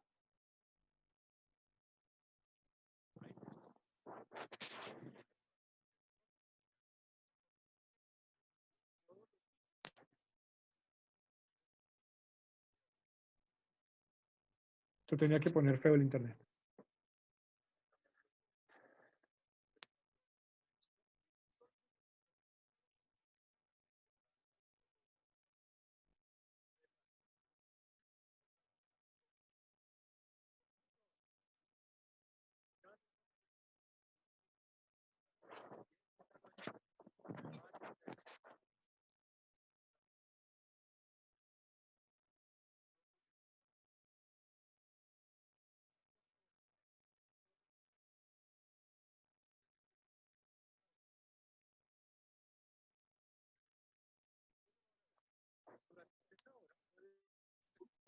Doctor Engels, no se está escuchando el video que nos está compartiendo. De pronto Ah, ok, revisar. entonces lo paro de una vez. Listo. Gracias por avisarme. Pero yo les puedo decir la información, solo quería desaburrirlos de que me escucharan a mí por esta vía. Toda esa información que me llega por todas las redes, por favor, no la repliquen inmediatamente. Tómese una hora, una hora. En esa hora confirme cuál fue la fuente. ¿Es una fuente confiable o es cualquier persona que está diciendo lo que cree? ¿Es un profesional de la salud el que está diciendo eso o es un político? De cualquier color, de izquierda, derecha, no importa. Si es un político, no me sirve, porque muy probablemente, primero, el político no tiene por qué saber de epidemias y segundo, probablemente está buscando una manipulación de la información. Es ahora que usted ya haya confirmado la calidad de la fuente, la certeza de la fuente, o usted se da cuenta, ah, pero esto ya lo han dicho varias veces, entonces, ¿para qué lo repito yo también? Le aseguro que si usted se espera una horita antes de compartir lo que sea que le mandaron por WhatsApp o por Facebook o por Instagram, por cualquiera de las redes, a la hora es muy probable que usted diga, no, no vale la pena. No vale la pena compartirlo porque o no es cierto o no estoy seguro si es cierto o esto ya todo el mundo lo dijo. Entonces, ¿yo para qué lo repito? Esa repetición es perjudicial para mi salud mental. Otras precauciones que pueden tener. Perdón, me salgo de acá y me entro acá. Para cuidar su salud. El documento les queda. Les voy a reforzar algunos puntos. Les dije que se mantengan informados, pero con mesura. Lo mismo por teléfono, por las redes sociales. Entre menos hablemos y repliquemos cosas, mejor. La información ya todos la tenemos. Ese mensaje tan importante que le llegó a usted y que usted dice, uy, mi familia tiene que enterarse, a su familia también le llegó por eso. No le crea todo lo que dicen las redes sociales. La mayor parte de la información es carreta o es imprecisa o sacada de contexto o la dicen personas que no están formadas para eso. Resígnese y adáptese a la situación. Venga, ¿de qué les sirve pelear tanto por las redes y con sus amigos y con los familiares? Y es que yo dije, y es que si... Mire, es lo que es. Tenemos lo que tenemos. Esta es la crisis. Tenemos que cuidar nuestra salud. Tenemos que tener la cuarentena. Me guste o no me guste. Al coronavirus le importa un pepino lo que yo opino al respecto. No se gaste. Resígnese, adáptese a la situación. Bueno, ¿qué es lo que hay? Y pues vivamos la vida como viene y cuidámonos lo mejor posible sin perder energía. Ríase, mame gallo. En eso somos buenos los colombianos, afortunadamente, ¿no? Todos los memes que ven, dice alguna vaina y a los 30 segundos ya tenemos memes de eso. Eso es bueno. Eso nos ayuda a liberar energía, eso nos ayuda a quitarle el peso negativo a todo este drama que estamos viviendo. Reírse es una señal de salud mental, incluso si soy capaz de reírme de mí mismo. Claro, hay límites, ¿no? Entonces, ojalá que mis memes, mis cuentos no sean machistas, no sean sexistas, no respeten a las otras personas, no se burlen de la desgracia ajena. Ah, sí, estos gringos, qué bien que se están muriendo. No, no seamos mezquinos. Riámonos de nosotros mismos, riámonos de la situación, riámonos de los políticos, para eso les pagamos bastante. Pero démonos el gusto de tener calidad de vida y de no sufrir por todo el tiempo. Sufrir todo el tiempo no es bueno para nuestra salud mental. Abra las ventanas y asoléese. Mire, esto es de antes del coronavirus. Las abuelitas lo sabían. El aire libre, el sol, pues con los cuidados del tampoco se me vayan a quemar ni a tener un cáncer de piel. Pero expóngase al aire libre todos los días. Salga un ratico. Bueno, la mayoría de ustedes están en lugares calientes. Bien, yo estoy en Bogotá y me dio un poquito de solecito y tengo que salir como un chulo para ver si me caliento un poquito. Es bueno que a usted le entre el aire, es bueno que le entre el sol. Claro, con las medidas de precaución que nos han dicho los expertos en salud. Por favor, haga ejercicio. El ejercicio me protege. El ejercicio me protege el cuerpo y me protege la mente. Y hay un detalle adicional. El sistema inmunológico que necesitamos para defendernos del coronavirus, que necesitamos para ser de la gran mayoría a la cual el coronavirus no le pegue muy duro, es más fuerte en personas fuertes. Ustedes ya lo han leído. Las personas sedentarias, con antecedentes, que no hacen ejercicios, problemas cardíacos, problemas de... insulina. Bueno, se me olvidó el... Bueno, problemas, antecedentes de salud son más vulnerables ante la enfermedad. ¿Usted cómo mejora su salud? Haciendo o teniendo buenos hábitos de salud. Y uno de ellos es haga ejercicio regularmente. Ay, que yo no sé y es que no puedo salir de la casa. Esa no es una disculpa. Usted se mete a internet y ahí encuentra miles de tutoriales. Diabetes, gracias Edinson, esa era la palabra, diabetes. Usted se encuentra miles de tutoriales para aprender a hacer ejercicio. Coma bien. Otra vez, también tiene que ver con su sistema inmunológico. Usted come bien, come balanceado, come fruticas, come verduras, come proteína, no come más de la cuenta, etcétera, va a tener con más fuerte para defenderse frente al coronavirus. Y también le ayuda a su estabilidad mental, si usted tiene buena salud. Duerma bien, por las mismas razones. ¿Uno para qué duerme? Para permitirle al cuerpo descansar, recomponerse, reorganizarse. Y la ciencia tiene muy claro que cuando las personas duermen mal, su sistema inmunológico se va para abajo, son más vulnerables ante las enfermedades. Ocupe la cabeza, no esté pensando todo el tiempo en la crisis y, ay, me voy a enfermar. Sí, 10 minutos, sí, siga las medidas que tiene que seguir para cuidarse usted, para cuidar a su familia, para cuidar a sus compañeros, a sus amigos, a su comunidad, pero no esté pensando todo el tiempo en esto. Hay tantas cosas por hacer y ahora que tenemos más tiempo, ¿no? No sé, aprenda un idioma, esa tarea que tenía aplazada hace rato, ese curso que quería hacer por internet, lo que quiera. La oración. Si usted tiene sus creencias religiosas, perfecto. La oración le ayuda a las personas a encontrar tranquilidad, a estabilizarse, a bajarle al estrés. El estrés también incide de manera negativa en mi sistema inmunológico. Las artes, la música, cantar, bailar, pintar, lo que a usted le dé la gana, tiene enormes ventajas. Una de ellas es que cuando esté concentrado haciendo lo que sea que a usted le gusta hacer, permite que su cerebro se relaje, permite que su cerebro deje de estar pensando siempre otra vez en el problema, en lo que sea que le está tenazando la cabeza. Entonces, hay tantas cosas, la música, a mí la música me reprograma, a mí la música me relaja, lo que sea que a usted le funcione, muy bien. Juegue con su familia, atrévase a ser niño otra vez, tírese al piso y juegue con las canicas, juegue con sus hijos chiquitos, juegos de mesa. Venga, ¿hace cuánto no teníamos la oportunidad de estar en familia? Bueno, listo, entonces no lo veamos como una condena, ya estoy encerrado con mi familia. Dediquemos 1, 2 horas al día a jugar parqués, cartas, lo que sea que tengan que hacer que les sirva para mejorar los lazos, los vínculos, tejido social, tejido familiar y ayudarle a usted a relajarse de la crisis.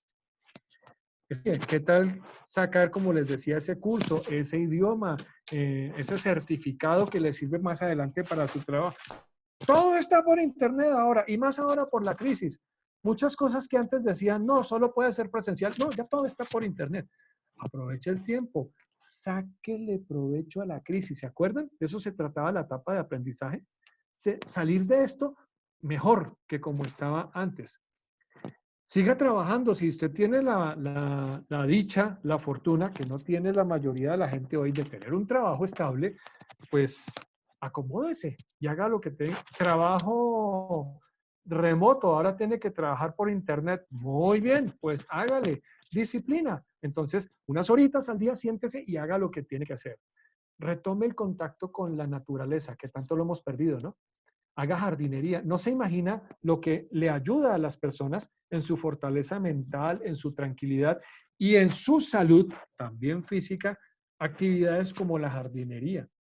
Si usted tiene la fortuna de tener un patio, hoy salí y almorcé en el patio con mi mamá afuera, al solecito, pues, que es una maravilla.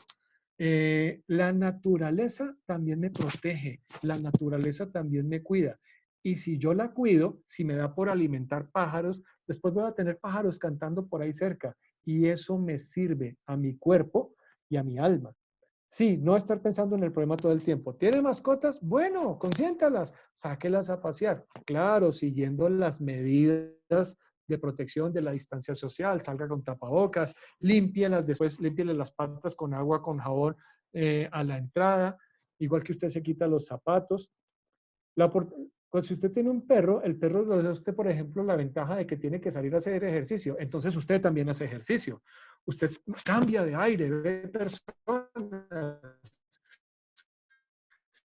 aprovéchelo, ayude a los demás, a su familia, a sus vecinos. Cuando uno ayuda a las demás personas, también se construye como persona, como ser humano. Y cuando uno está pasando por una crisis, cuando uno está sufriendo por una pérdida, el hecho de ayudar a otros también lo cura a uno. Acuérdense el ejemplo de mi amiga Evelyn, que perdió sus 3 hijos, que perdió su marido, que perdió su calidad de vida, la plata de todo, y ahora ayuda a otras personas a recuperar su vida después de grandes pérdidas. Y eso es lo que le da a ella un sentido de la vida. Cuando uno ayuda a las demás personas, uno se siente mejor. El insomnio, Edinson, doctor, soy trabajador activo y el insomnio es importante por muchos factores. Sí.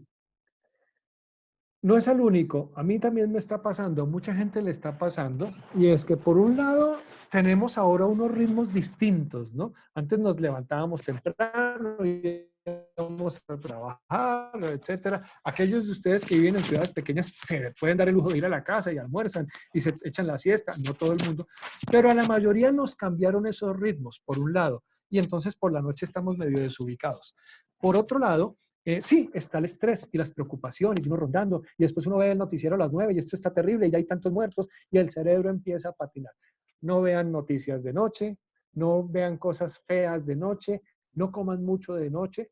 La noche es para descansar. Entonces, empiece usted al final del día a desactivarse, coma menos, eso sí, esté todo el tiempo hidratado, no se meta mucho a estas pantallas por la noche, porque ellas tienen un efecto de mantenerlo a uno más despierto, entonces después es más difícil dormirse. Lea, haga actividades de baja intensidad para poco a poco reentrenar a su cuerpo para volver a dormir más temprano. Y también hábitos perjudiciales, ¿no? Se queda uno pegado al internet, se queda uno pegado a la televisión y uno se da cuenta y son las 2 de la mañana. Y si uno hace eso demasiadas veces, con el tiempo el cuerpo se habitúa y va a ser difícil que se duerma temprano. Entonces, poco a poco nos toca reentrenarnos para dormir mejor. Este es importante, prevea el peor escenario. A nadie le gusta pensar que se puede enfermar ni que se puede morir o que alguien que uno quiere se puede morir, pero es una posibilidad, de verdad puede pasar. Sugerencia, siéntese con su familia esta noche y discutan con los adultos, no metan a los niños en esto, ellos no lo necesitan.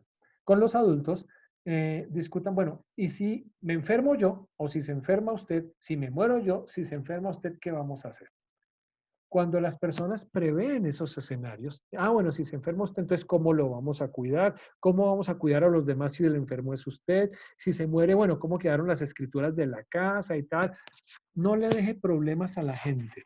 Prevean todo lo que tiene que pasar. Ah, mire, yo tengo tal seguro. Ah, mire, las escrituras. Ah, mire, esta propiedad, esta deuda. No le dejen problemas a sus familiares. Prevea, organicen las cosas. Si yo me muero, ¿qué pasa? Para que los demás queden lo mejor posible. ¿Ok? Pero prevéanlo. No es bonito, a uno no le gusta, pero cuando ocurre, es mejor tener un plan que ningún plan. Emocionalmente, en la cuarentena es solo física, pero hoy en día tenemos la ventaja de estos aparatos, de las redes, de la tecnología. Imagínense cómo era hace 500 años, cuarentenas ha habido toda la vida en la historia de la humanidad, que las personas estaban asustadas, encerradas, se estaban muriendo, no tenían la tecnología médica que tienen hoy en día y tampoco se podían comunicar. Y no sabían cómo estaban sus amigos, sus familiares en otros lugares. Hoy no tenemos ese problema. Hoy tenemos la ventaja de las redes. Entonces, aproveche para comunicarse con la gente que usted quiere, los amigos, el compañero de colegio, su familia, estén conectados. Eso ayuda a proteger la salud mental. El documento les da una serie de indicaciones adicionales, pero creo que ya llega el momento de las preguntas. Ahí hay más preguntas que estén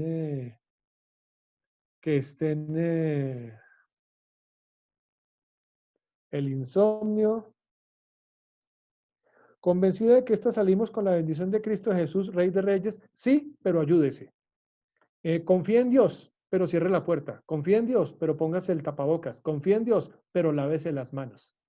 Hay un cuento que me gusta mucho echar sobre estas situaciones de una persona que era muy creyente y que se vino una inundación muy grande y el agua empezó a subir y la gente, los vecinos le dijeron, venga, tenemos que evacuar, camine, salga, vámonos a la montaña para no ahogarnos. Y la persona dijo, no, no, no, yo confío en Dios, Dios me va a salvar. El agua siguió subiendo y él se tuvo que seguir al tejado y pasó otro vecino con una canoita de remos. Dijo, vecino, yo lo saco para que no, el agua está subiendo. Y él le dijo, no, yo soy creyente, Dios me va a salvar. No, no quiso salir. El agua siguió subiendo, el tipo ya estaba sobre el tejado y tenía el agua al cuello y vino un helicóptero y le tiraron una cuerda, venga, lo vamos a rescatar. Y el tipo respondió, no, yo soy creyente, Dios me va a salvar. El agua subió y el tipo se ahogó. Cuando el hombre llegó al cielo, llegó muy ofendido con Dios y le reclama a Dios, hombre Dios, yo confié en ti y tú no me salvaste. Y Dios le dice, ¿cómo así que no lo salvé? Le mandé una canoa, una lancha y un helicóptero y usted no se quiso salvar, ¿no? Entonces, respeto las creencias. Yo también creo, yo también rezo, yo también oro, yo también agradezco, yo también pido, pero también hago mi parte. Yo también me tengo que cuidar. ¿Hay alguna otra observación?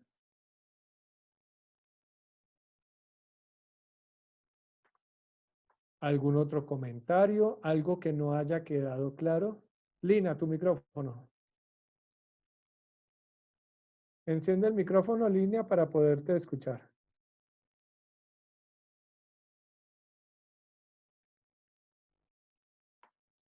Lina, el micrófono. Hola, ¿ahí me Ya, escucha? ¿Sí? ahí sí, ahí sí. Perfecto. Bueno, Dot, vamos para cumplir un poco con la dinámica de la conferencia, es invitar a todos en este momento, si tienen una pregunta por realizar, para que la hagamos a través del chat, ya que pues iremos hasta las 4 de la tarde y pues así tendremos tiempo para resolver algunas preguntas, si no han quedado claras hasta el momento, pues con la explicación que ya nos ha dado el doctor Ángels. Antes de continuar con las preguntas, quiero hacer un anuncio parroquial y pues darle las gracias de nuevo al Colegio Colombiano de Psicólogos, a esta iniciativa de la organización sindical desde Uso Salud, al dirigente David Gómez, al presidente Edwin Palma, al secretario de Seguridad Social de la USO, por hacer posible este importante encuentro que nos ayuda un poco a mejorar nuestra salud mental. Asimismo, invitarlos para que todos los viernes, mientras estemos pues en esta situación, nos veamos a las 2 de la tarde para seguir tratando temas que nos ayuden a mejorar nuestra salud mental, como ya lo mencionaba anteriormente. Vamos a dejar pues este espacio para que ustedes sigan multiplicando muchas más personas y nos reencontremos todos los viernes a partir de las 2 de la tarde. El próximo viernes estaremos hablando de la neurofisiología de la crisis. Es un poco entender de forma clara las bases neurológicas de la conducta humana durante la crisis y sus efectos en las reacciones y en la salud de las personas. Así entonces, Dot, con este anuncio, pues entonces le damos paso a quienes tengan más preguntas por realizar. Aquí hay una de Óscar Ovidio que es importante responder. Dice, su enseñanza se dirige principalmente a un público que dentro de condiciones económicas mínimas tiene cómo subsistir, es decir, trabajadores de Ecopetrol. Nosotros desde la USO intercambiamos con poblaciones muy vulnerables. ¿Cómo dirigirnos desde la psicología a estos compañeros? Aquí les vuelvo a compartir pantalla porque necesito mostrarles algo. ¿Están viendo una pirámide? ¿Un triángulo? Esto que tienen al frente es la pirámide de soporte psicosocial en emergencias. Les cuento la historia. Emergencias y desastres ha habido siempre en la historia de la humanidad. Siempre ha habido guerras, y siempre ha habido personas que tratan de ayudar, desde distintas áreas, incluida la psicología. Pero hace unos años ayudábamos en desorden y nos contradecíamos unos a otros y peleábamos y en realidad hacíamos más daño que ayuda. Entonces hace como 20 años nos sentamos y dijimos, venga, esto hay que ordenarlo y que hay que poner unas metodologías y unos lineamientos claros para que no hagamos daño en las emergencias. Y nos inventamos varias cosas, incluida esta pirámide, que dice cuál es el orden de las intervenciones que hay que hacer desde la psicología, que es la pregunta de Ovidio. Y van a ver que el primer nivel, el nivel 1, habla de las necesidades básicas y seguridad. Es decir, si una comunidad no tiene satisfechas sus necesidades básicas, su alimentación, su protección y su seguridad, si no le puedo garantizar que nadie va a venir a robarlo, a matarlo, a violarlo, a desplazarlo, y además tiene hambre, y además no tiene dónde dormir, etcétera, ahí la psicología no tiene mucho que hacer.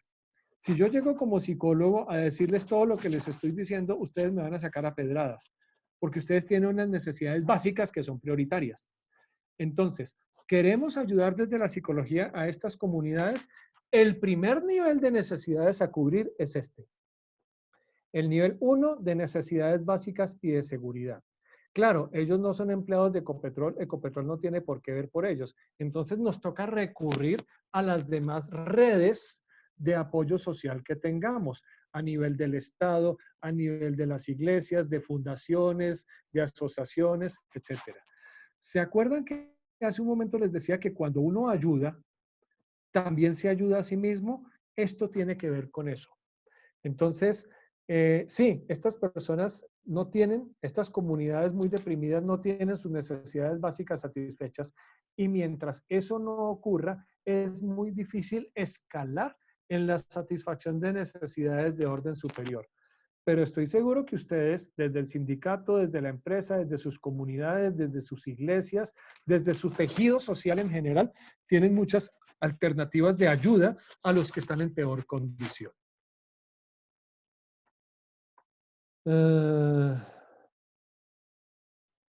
Ok.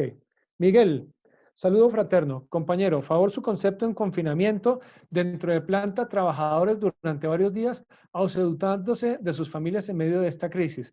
¿Qué efectos para la salud mental y física para el trabajador y su núcleo familiar? Esa pregunta tiene varias respuestas. Claro que uno quisiera pues ir a la casa a dormir y ver todos los días cómo está su familia y tener el contacto con ellos y esto, pero estamos en una crisis. Y una de las características de las emergencias y de los desastres es que son emergencias y desastres. Y hay muchas variables por mirar. Una, veamos la variable del contagio. El simple hecho de que uno salga de la casa para ir a trabajar ya lo expone más al contagio, ¿cierto? Y cuando regreso a la casa, ya no me estoy exponiendo solo yo, sino estoy exponiendo más a mi familia. Entonces, si yo salgo de mi casa todos los días y regreso a mi casa todos los días, eso está muy bien, es lo normal, pero bajo la actual crisis y bajo el actual riesgo, Entonces también estoy exponiendo a mi familia al riesgo del contagio. Ellos se quedaron guardaditos, pero yo salí, me expuse y llego. En cambio, si duro varios días fuera de mi casa y vuelvo al final, los estoy exponiendo, pero una vez, no todos los días, por un lado. Por otro lado, el salir y trabajar por fuera y no dormir en la casa, vale, y pues hay muchos trabajos que tienen que hacer eso, siempre y cuando sus condiciones de descanso, de sueño, ¿se acuerdan que ya hablamos de eso? Y las demás condiciones del cuidado de salud se mantengan. Entonces, si mi trabajo me exige irme a no sé dónde, un campamento, etcétera, y quedarme una temporada allá, como ustedes hacen habitualmente, eso es válido siempre y cuando allá a donde tenga que irme tenga unas condiciones mínimas de alimentación, de descanso, de ejercicio, que pueda hacer o a tener aunque sea unos espacios para poder hacer mi ejercicio. Todas las medidas que estuvimos mirando hace un poco. Creo que las crisis nos obligan a adaptarnos a las circunstancias y nos obligan a ceder entre todos. La discusión tan difícil que se nos viene a todos, que las empresas están diciendo, venga, yo me voy a reventar y si le sigo pagando a la gente lo mismo, me voy a arruinar. Entonces viene la discusión que hay que bajarle el sueldo a los trabajadores. Ay, Dios mío, ustedes saben como yo la dureza de esa discusión y saben los riesgos que vienen detrás. Algunos empleadores aprovecharán el asunto para bajar las garantías de los trabajadores y ganar más plata a ellos. Pero también reconocemos que muchos pequeños negocios, restaurantes, locales, etcétera, se van a reventar y si se revientan, se acabó el trabajo. Creo que estamos en una coyuntura, señoras y señores, donde todos tenemos que ceder un poquito y tratar de jugar con la mejor fe, ¿no? Edwin De buena Palma, fe. presidente de la USO Nacional, tiene una pregunta. Señor.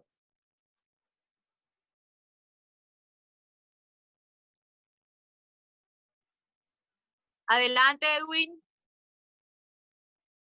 Doctor, muchas gracias. Han sido muy interesantes sus reflexiones. Y esto último que usted acaba de mencionar, que las circunstancias nos obligan pues a adaptarnos.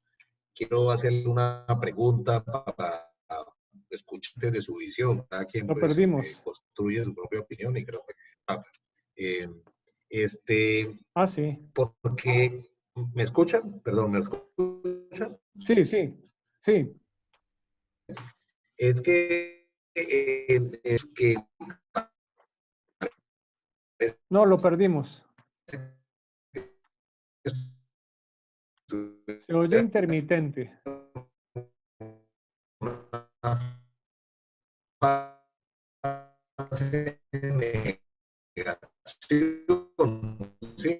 No, Edwin, ¿nos escuchas? Estás presentando problemas con el sonido. Si deseas, por favor, escribirnos tu pregunta por el chat. Y mientras tanto yo respondo una cosa que vi importante de Adriana Vega.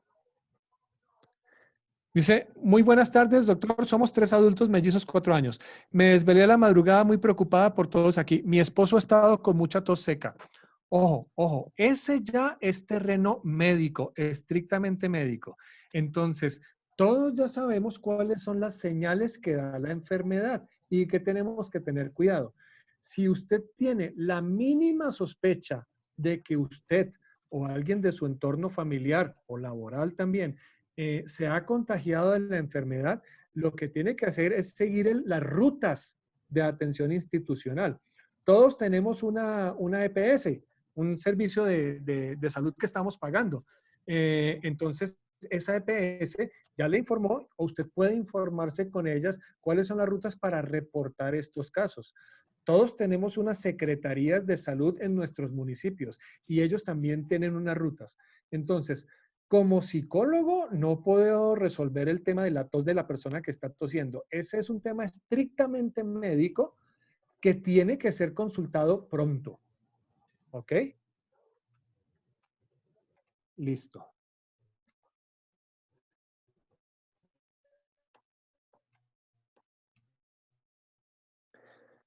Algo que no les he dicho, y es que las crisis sacan lo mejor y lo peor de las personas.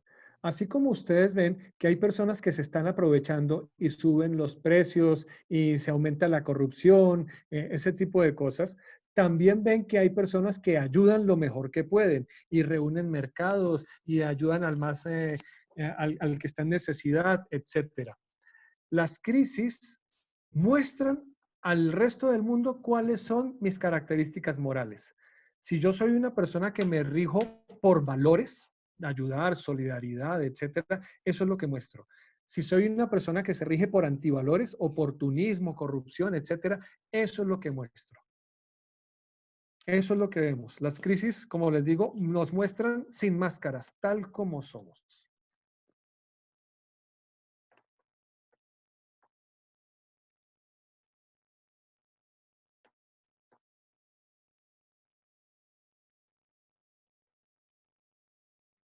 ¿Hay alguna otra pregunta o intervención?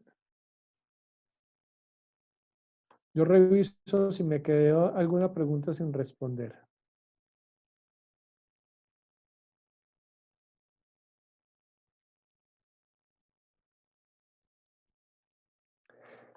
En el entorno laboral, ¿se acuerdan que les dije que en las crisis todos estamos un poquito más irritables? Todos estamos un poquito más intensos, más reactivos. Eso es normal. Todos tenemos preocupaciones. Además del tema laboral, está la preocupación de si yo me voy a enfermar y mi familia y mi mamá que vive lejos, ¿no? Y estamos un poquito más difíciles y es más fácil que nos enganchemos con los demás, que discutamos y que nos pongamos pesados. Compañeros, paciencia, paciencia, paciencia. Así como los demás, yo los siento más pesaditos, más cansones, yo también estoy así. Entonces, tómensela con calma, respire profundamente y tenga en cuenta que así como usted tiene preocupaciones, el otro también. Su jefe, su compañero, su subalterno, también. Entonces, un poquito más de tolerancia. De la respiración, eso no se los he dicho, pero tengo la oportunidad para decírselo. Permítanme hacerles un consejo para la vida. Búsquese por internet, hay muchas, o de pronto en su municipio también hay gente que sabe, hay muchas técnicas para aprender a respirar, pilates, hay muchas técnicas diferentes. ¿Usted quiere mejorar su calidad de vida? Aprenda a respirar bien. Eso no es tan fácil, le va a tomar meses, porque la cultura occidental de la que nosotros formamos parte respira muy mal. Nosotros respiramos solo con el tórax y eso es incorrecto. Hay que respirar con la barriga, con el abdomen, sacando la panza. Pero nosotros forzamos esa respiración incorrecta porque es lo que la cultura nos enseña. Si usted se toma el trabajo de aprender a respirar bien, con el tiempo su pensamiento va a mejorar la calidad, su funcionamiento en el trabajo, en las relaciones con la familia, en el sexo, en el deporte, en lo que quiera, usted va a funcionar mejor y su salud va a ser más fuerte, más sólida. Eso va a servir para toda la vida, ni siquiera solo para la crisis. Aprendan a respirar bien. Les toma tiempo, pero vale la pena. Tenemos dos preguntas más. David Mauricio Gómez Ferreira pregunta, ¿qué consejos nos puede dar para los líderes y el papel que desempeñan en este momento? Sí, los líderes son claves. Ustedes han oído hablar del clima organizacional. El clima organizacional es el ambiente, la calidad del ambiente que tenemos para trabajar. Dependiendo de ese clima, a mí me dan ganas de ir a trabajar y me parece rico y me la disfruto y soy productivo. O puede ser, ay, qué mamera, otra vez allá y esa gente tan cansona y voy de mala gana y hago solo lo necesario y tal. Ese clima organizacional, la calidad de ese clima organizacional depende de todos. Todos tenemos que producir la mejor actitud posible para trabajar con los demás. Pero de quien más depende el clima organizacional es de los jefes.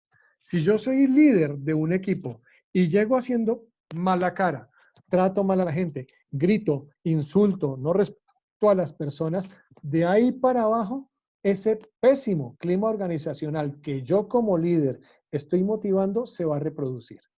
Entonces, los líderes tienen una responsabilidad enorme, no solamente en que el trabajo se realice, en los objetivos directos e inmediatos del trabajo, sino también en la calidad humana de ese clima organizacional.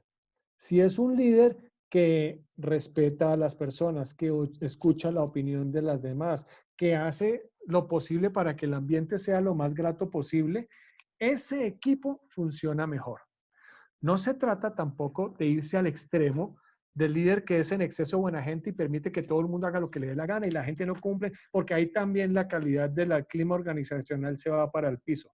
No, es jefe, el que es jefe, punto. Por algo lo pusieron ahí, pero se puede hacer con respeto. Se puede hacer pensando no solamente en el logro de los objetivos directos del equipo, sino también en que el ambiente sea lo más grato posible para todos. Esa es una responsabilidad enorme de los líderes.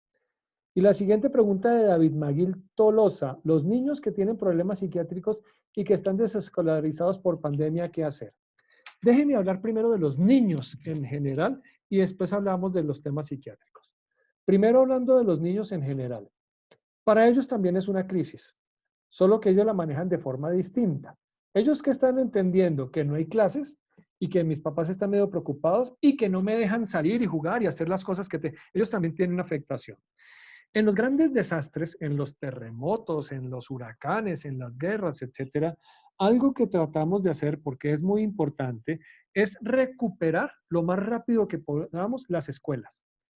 Intentamos que los niños vuelvan a las escuelas lo más pronto posible, por el valor de la educación, pues que para todos es claro, pero también por su calidad de vida a nivel mental, por su salud mental.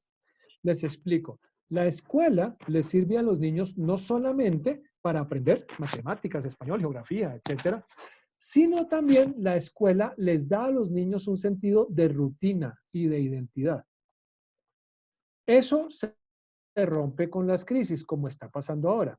Antes de que esto pasara, o antes de un terremoto, antes de un desastre, los niños saben que a las 8 tienen matemáticas, a las 9 tienen educación física, a las 10 tienen religión, saben lo que va a pasar. Pero ahora eso se perdió, no hay nada. Y ellos pierden el sentido de la rutina, de los deberes que tengo que hacer, eso se pierde.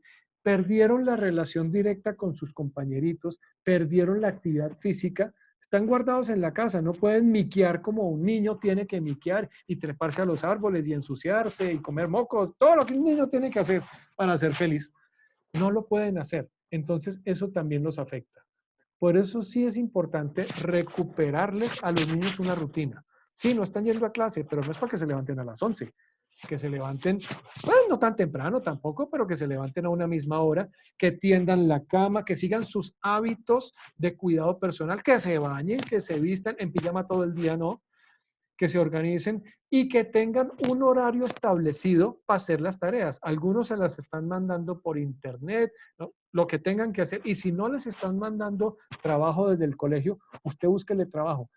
Algo que tenga que leer, algo que tenga que pintar, algo que tenga que aprender que hacer en unos horarios definidos.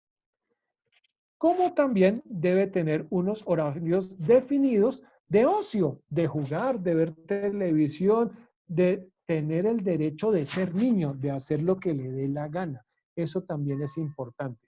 Como también debe tener unos horarios para ayudar en la casa. Es una muy buena oportunidad para que el niño aprenda a lavar los platos, para que aprenda a hacer ciertos oficios que estén de acuerdo con su edad, a coser, a pegar un botón, a cocinar los más grandecitos, a esas habilidades para la vida que después les van a servir. Como también deben tener momentos de esparcimiento con la familia. Bueno, vamos a jugar todos parqués, cartas. Es bueno establecer esas rutinas, que el niño sepa lo que viene, lo que va a pasar. Y los que tienen problemas psiquiátricos tienen que continuar con su tratamiento. Tenemos problemas que ya no nos podemos movilizar, que no entonces entre en contacto con su IPS, la entidad que le presta servicio, y consúltele, bueno, ¿cómo vamos a hacer? ¿Van a venir por él? ¿Van a venir a hacerle consulta? ¿Va a ser remoto por internet? Pero algo tiene que hacer. Mi mamá, por ejemplo, tiene 87 años y tiene un tema cardíaco. No puedo llevarla a los servicios médicos por su seguridad, pero el servicio médico la están monitoreando de lejos y me dieron las medicinas y todo lo que hay que hacer. No le interrumpan, si el niño o el adulto tiene problemas psiquiátricos, no le interrumpan el tratamiento. Entre en contacto con su entidad prestadora de servicio, entérese cómo van a seguir el tratamiento bajo las nuevas condiciones, pero no se lo interrumpa. ¿Qué orientar a estos que creen que nada está pasando, que todo es un invento, que piden reuniones personales, masivas, negociaciones, contacto con las personas, que no se adaptan a la tecnología, que se resisten? Primero, lo primero. Aquí lo primero que importa es la vida y la seguridad de las personas. En la discusión que está entrando el país, que la economía, sí, la economía es importante, si estamos vivos. Si me morí, pues ya la economía no importa. Igual, aquí todos tenemos el derecho inaplazable, inalienable de proteger mi seguridad física. Entonces, todas las actividades laborales tienen la obligación legal y para eso están todos estos decretos que dicen que todo lo que sea presencial, que sea prescindible, que no sea esencial, se puede reemplazar por otras metodologías. Aquí nos tocó a todos aprender. Les voy a dejar otro artículo que les ayuda a entender por qué algunas personas no entienden lo de la cuarentena y que hay que cuidarse. Entonces, el artículo que les voy a dejar les explica eso y también les da algunas herramientas para ayudarles a esas personas que no se quieren cuidar todavía y que no quieren creer que esto es cierto. Les va a ayudar a entender eso un poquito mejor. Se los estoy copiando. ¡Auch! Me perdí. En este instante,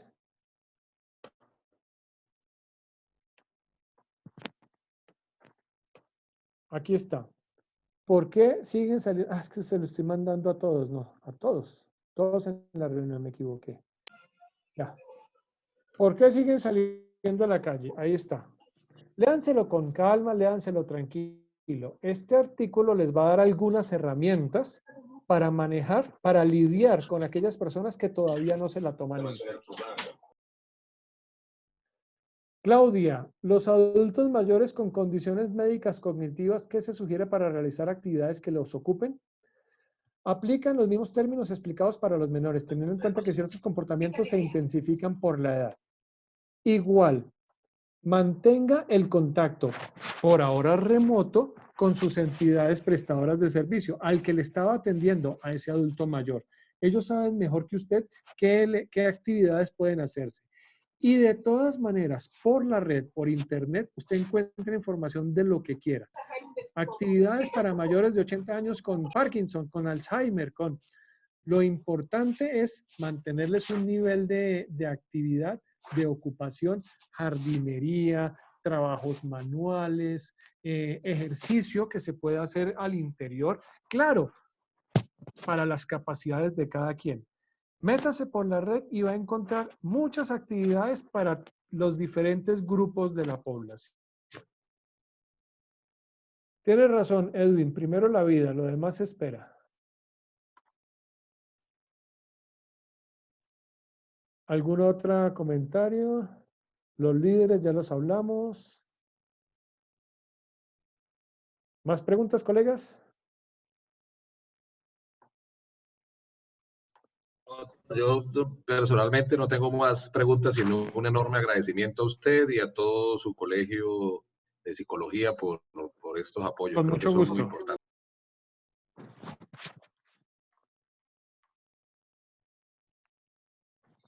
Si alguna persona desea hacer una No veo. pregunta, puede hacerlo en este momento. Los micrófonos están activados.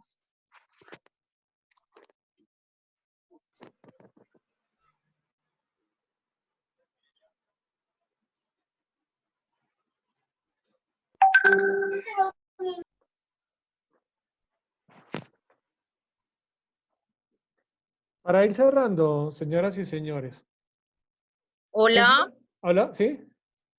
Siga. Bueno, ¿tenemos alguna otra pregunta?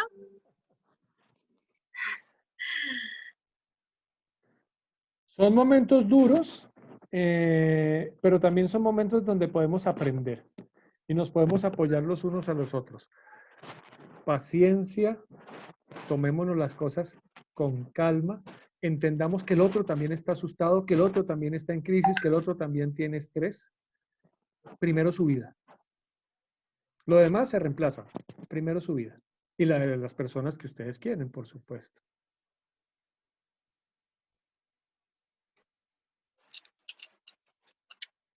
Hola, Todd. Bueno, si ya nuestros invitados no tienen más preguntas, pues creo que, como se dice en la televisión, el tiempo es oro.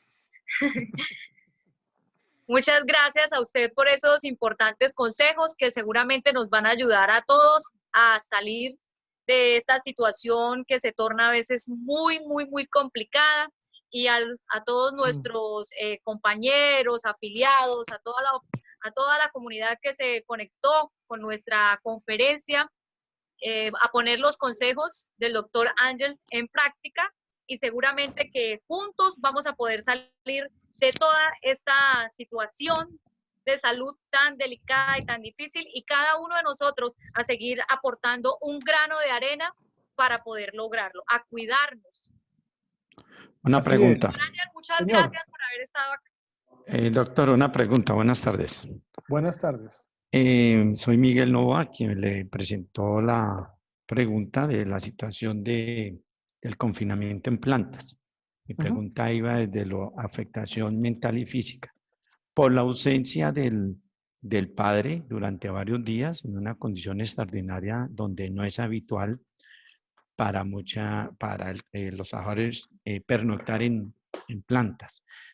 Por el tema que genera esta pandemia, la afectación en el ser humano, en el miedo, en la situación hacia su esposa y hacia sus hijos. O sea, esta situación afecta al trabajador y a su núcleo familiar desde el miedo, del no poder estar el trabajador con su familia, y el de tener que resolver la esposa la situación del hogar con los hijos, en un tema de que su esposo se encuentra en un área distante, en un tema intermunicipal o interdepartamental. ¿Qué efectos puede crear? Hacia eso va mi pregunta, teniendo claro, desde luego, que el confinamiento tiene unos criterios en pro de la vida, pero es que hay elementos que generan miedo y generan enfermedad. Hacia eso va mi pregunta. Gracias, doctor. Perdón, antes de que el doctor le dé la respuesta a nuestro compañero Miguel, con esa cerramos por hoy, ¿vale? Adelante, doctor. Estamos en una situación extraordinaria para la cual nadie en este planeta estaba preparado y no tenemos todas las respuestas. Y poco a poco nos estamos tratando de adaptar a la situación, buscando el justo medio entre el bien para cada uno de nosotros y el bien común. Probablemente la situación que usted está describiendo no es la mejor y no es la más deseable en situación de normalidad, pero no estamos en situación de normalidad. Estamos en una situación de crisis en donde cada uno tiene que aportar lo que pueda para el beneficio colectivo. Y seguramente tampoco no nos hemos inventado todavía la mejor solución para cada una de las cosas. En la gestión de riesgos y trabajando en situaciones de mucha crisis, de mucha muerte, de mucho dolor, a veces hay que tomar decisiones de pierde o pierde. Es decir, le cuento una, se la cuento con más detalle y espero que le sirva a todos. Hace unos años estaba trabajando en Sudán del Sur, eso queda en el corazón de África. Un conflicto armado mucho peor que el nuestro, ¿se pueden imaginar algo así? La muerte era mucho más cercana, la cosa era muy dura, lo cual, por supuesto, generaba unos flujos de refugiados y de desplazados mucho mayores que los nuestros. Yo estaba a cargo de un campamento con 140,000 personas refugiadas. Y entre todas las entidades que estábamos ahí tratando de ver por ellos, juntándonos, nos alcanzaba para cubrir las necesidades básicas del 30% de la gente. Es decir, no los podíamos alimentar a todos. Cada día teníamos que enterrar 14 niños en promedio, que morían de hambre, que morían de enfermedades por la violencia, etcétera. Pero teníamos que priorizar porque la plata no alcanzaba para todos. Entonces yo tomé la decisión de priorizar en darle el apoyo alimenticio que podíamos pagar a las madres gestantes, a las madres lactantes y a los niños. ¿Hasta qué edad? El presupuesto me alcanzó para darle alimentación hasta los niños de 5 años. Los de 6, los de 7 ya no podía darles porque no había más de dónde. Eso significaba que esos niños se murieran. Me tocó tomar decisiones de pierde o pierde. Y tomé la decisión de priorizar a los más vulnerables, a los más chiquitos, a las madres gestantes y a las madres lactantes. Así pasa con las crisis. A veces toca tomar decisiones de que pierde o pierde. En este momento yo sé que la situación a usted le está afectando y es completamente normal y respetable, pero no es al único. A todos nos está afectando en algún sentido. Entonces, la ecuación es, venga, ¿cómo balanceo entre la afectación que yo tengo? ¿Cómo balanceo mis válidos intereses de calidad de vida y los del resto del colectivo? ¿Es, Nicho, absolutamente prescindible que yo esté ahí o no? Ese trabajo que tengo que ir a hacer allá y confinarme y no ver a mi familia durante un tiempo, ¿lo puede hacer otro? ¿O podría hacerse de otra manera? Pero por ahora lo invito a dos cosas. Uno, a entender que sus necesidades son válidas, pero no son las únicas. Hay más personas también con necesidades y que también necesitan trabajar y todo el tema. Y segundo, ¿por qué no pensar en armar con su familia un plan de contingencia? Lo que ustedes están enfrentando es una contingencia. Ya no está el papá en la casa. Dios mío, ¿qué hacemos? Bueno, un plan que les ayude a organizarse. ¿Qué hacen cuando el papá no está? ¿Qué hacen para suplir las labores que el papá tiene que suplir cuando él no está? Un plan nunca es perfecto, pero un plan siempre es mejor que ningún plan. Y encima un detalle adicional, las crisis tienen unas características. Las crisis tienen un comienzo, un desarrollo y un final. Ya comenzó, ya nos está afectando. A usted lo está afectando en su calidad de vida. Pero esto no va a durar toda la vida. Todavía no sabemos cuánto va a durar. Nadie sabe en el mundo. Pero algún día se va a acabar. Esto no es para siempre. Esperemos que sea pronto, por el bien de todos. Y claro que sí, doctor. Y también pues todos tenemos lastimosamente algo que perder, pero por supuesto también mucho que aportar para salir adelante de esta situación tan difícil por la que atraviesa hoy el mundo.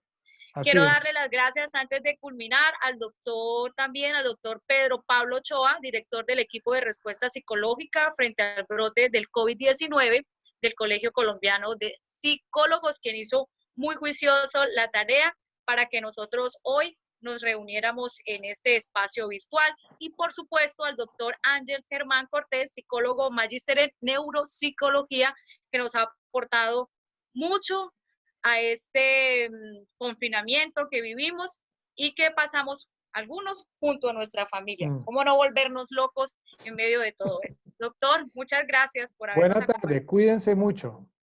A ustedes también muchas gracias y ya saben, nos reencontramos el viernes muy en punto de las 2 de la tarde a través de un nuevo enlace que estaremos publicando por nuestros medios de comunicación, sobre todo por las redes sociales. Gracias y muy buena tarde. Chao, chao. Hasta luego.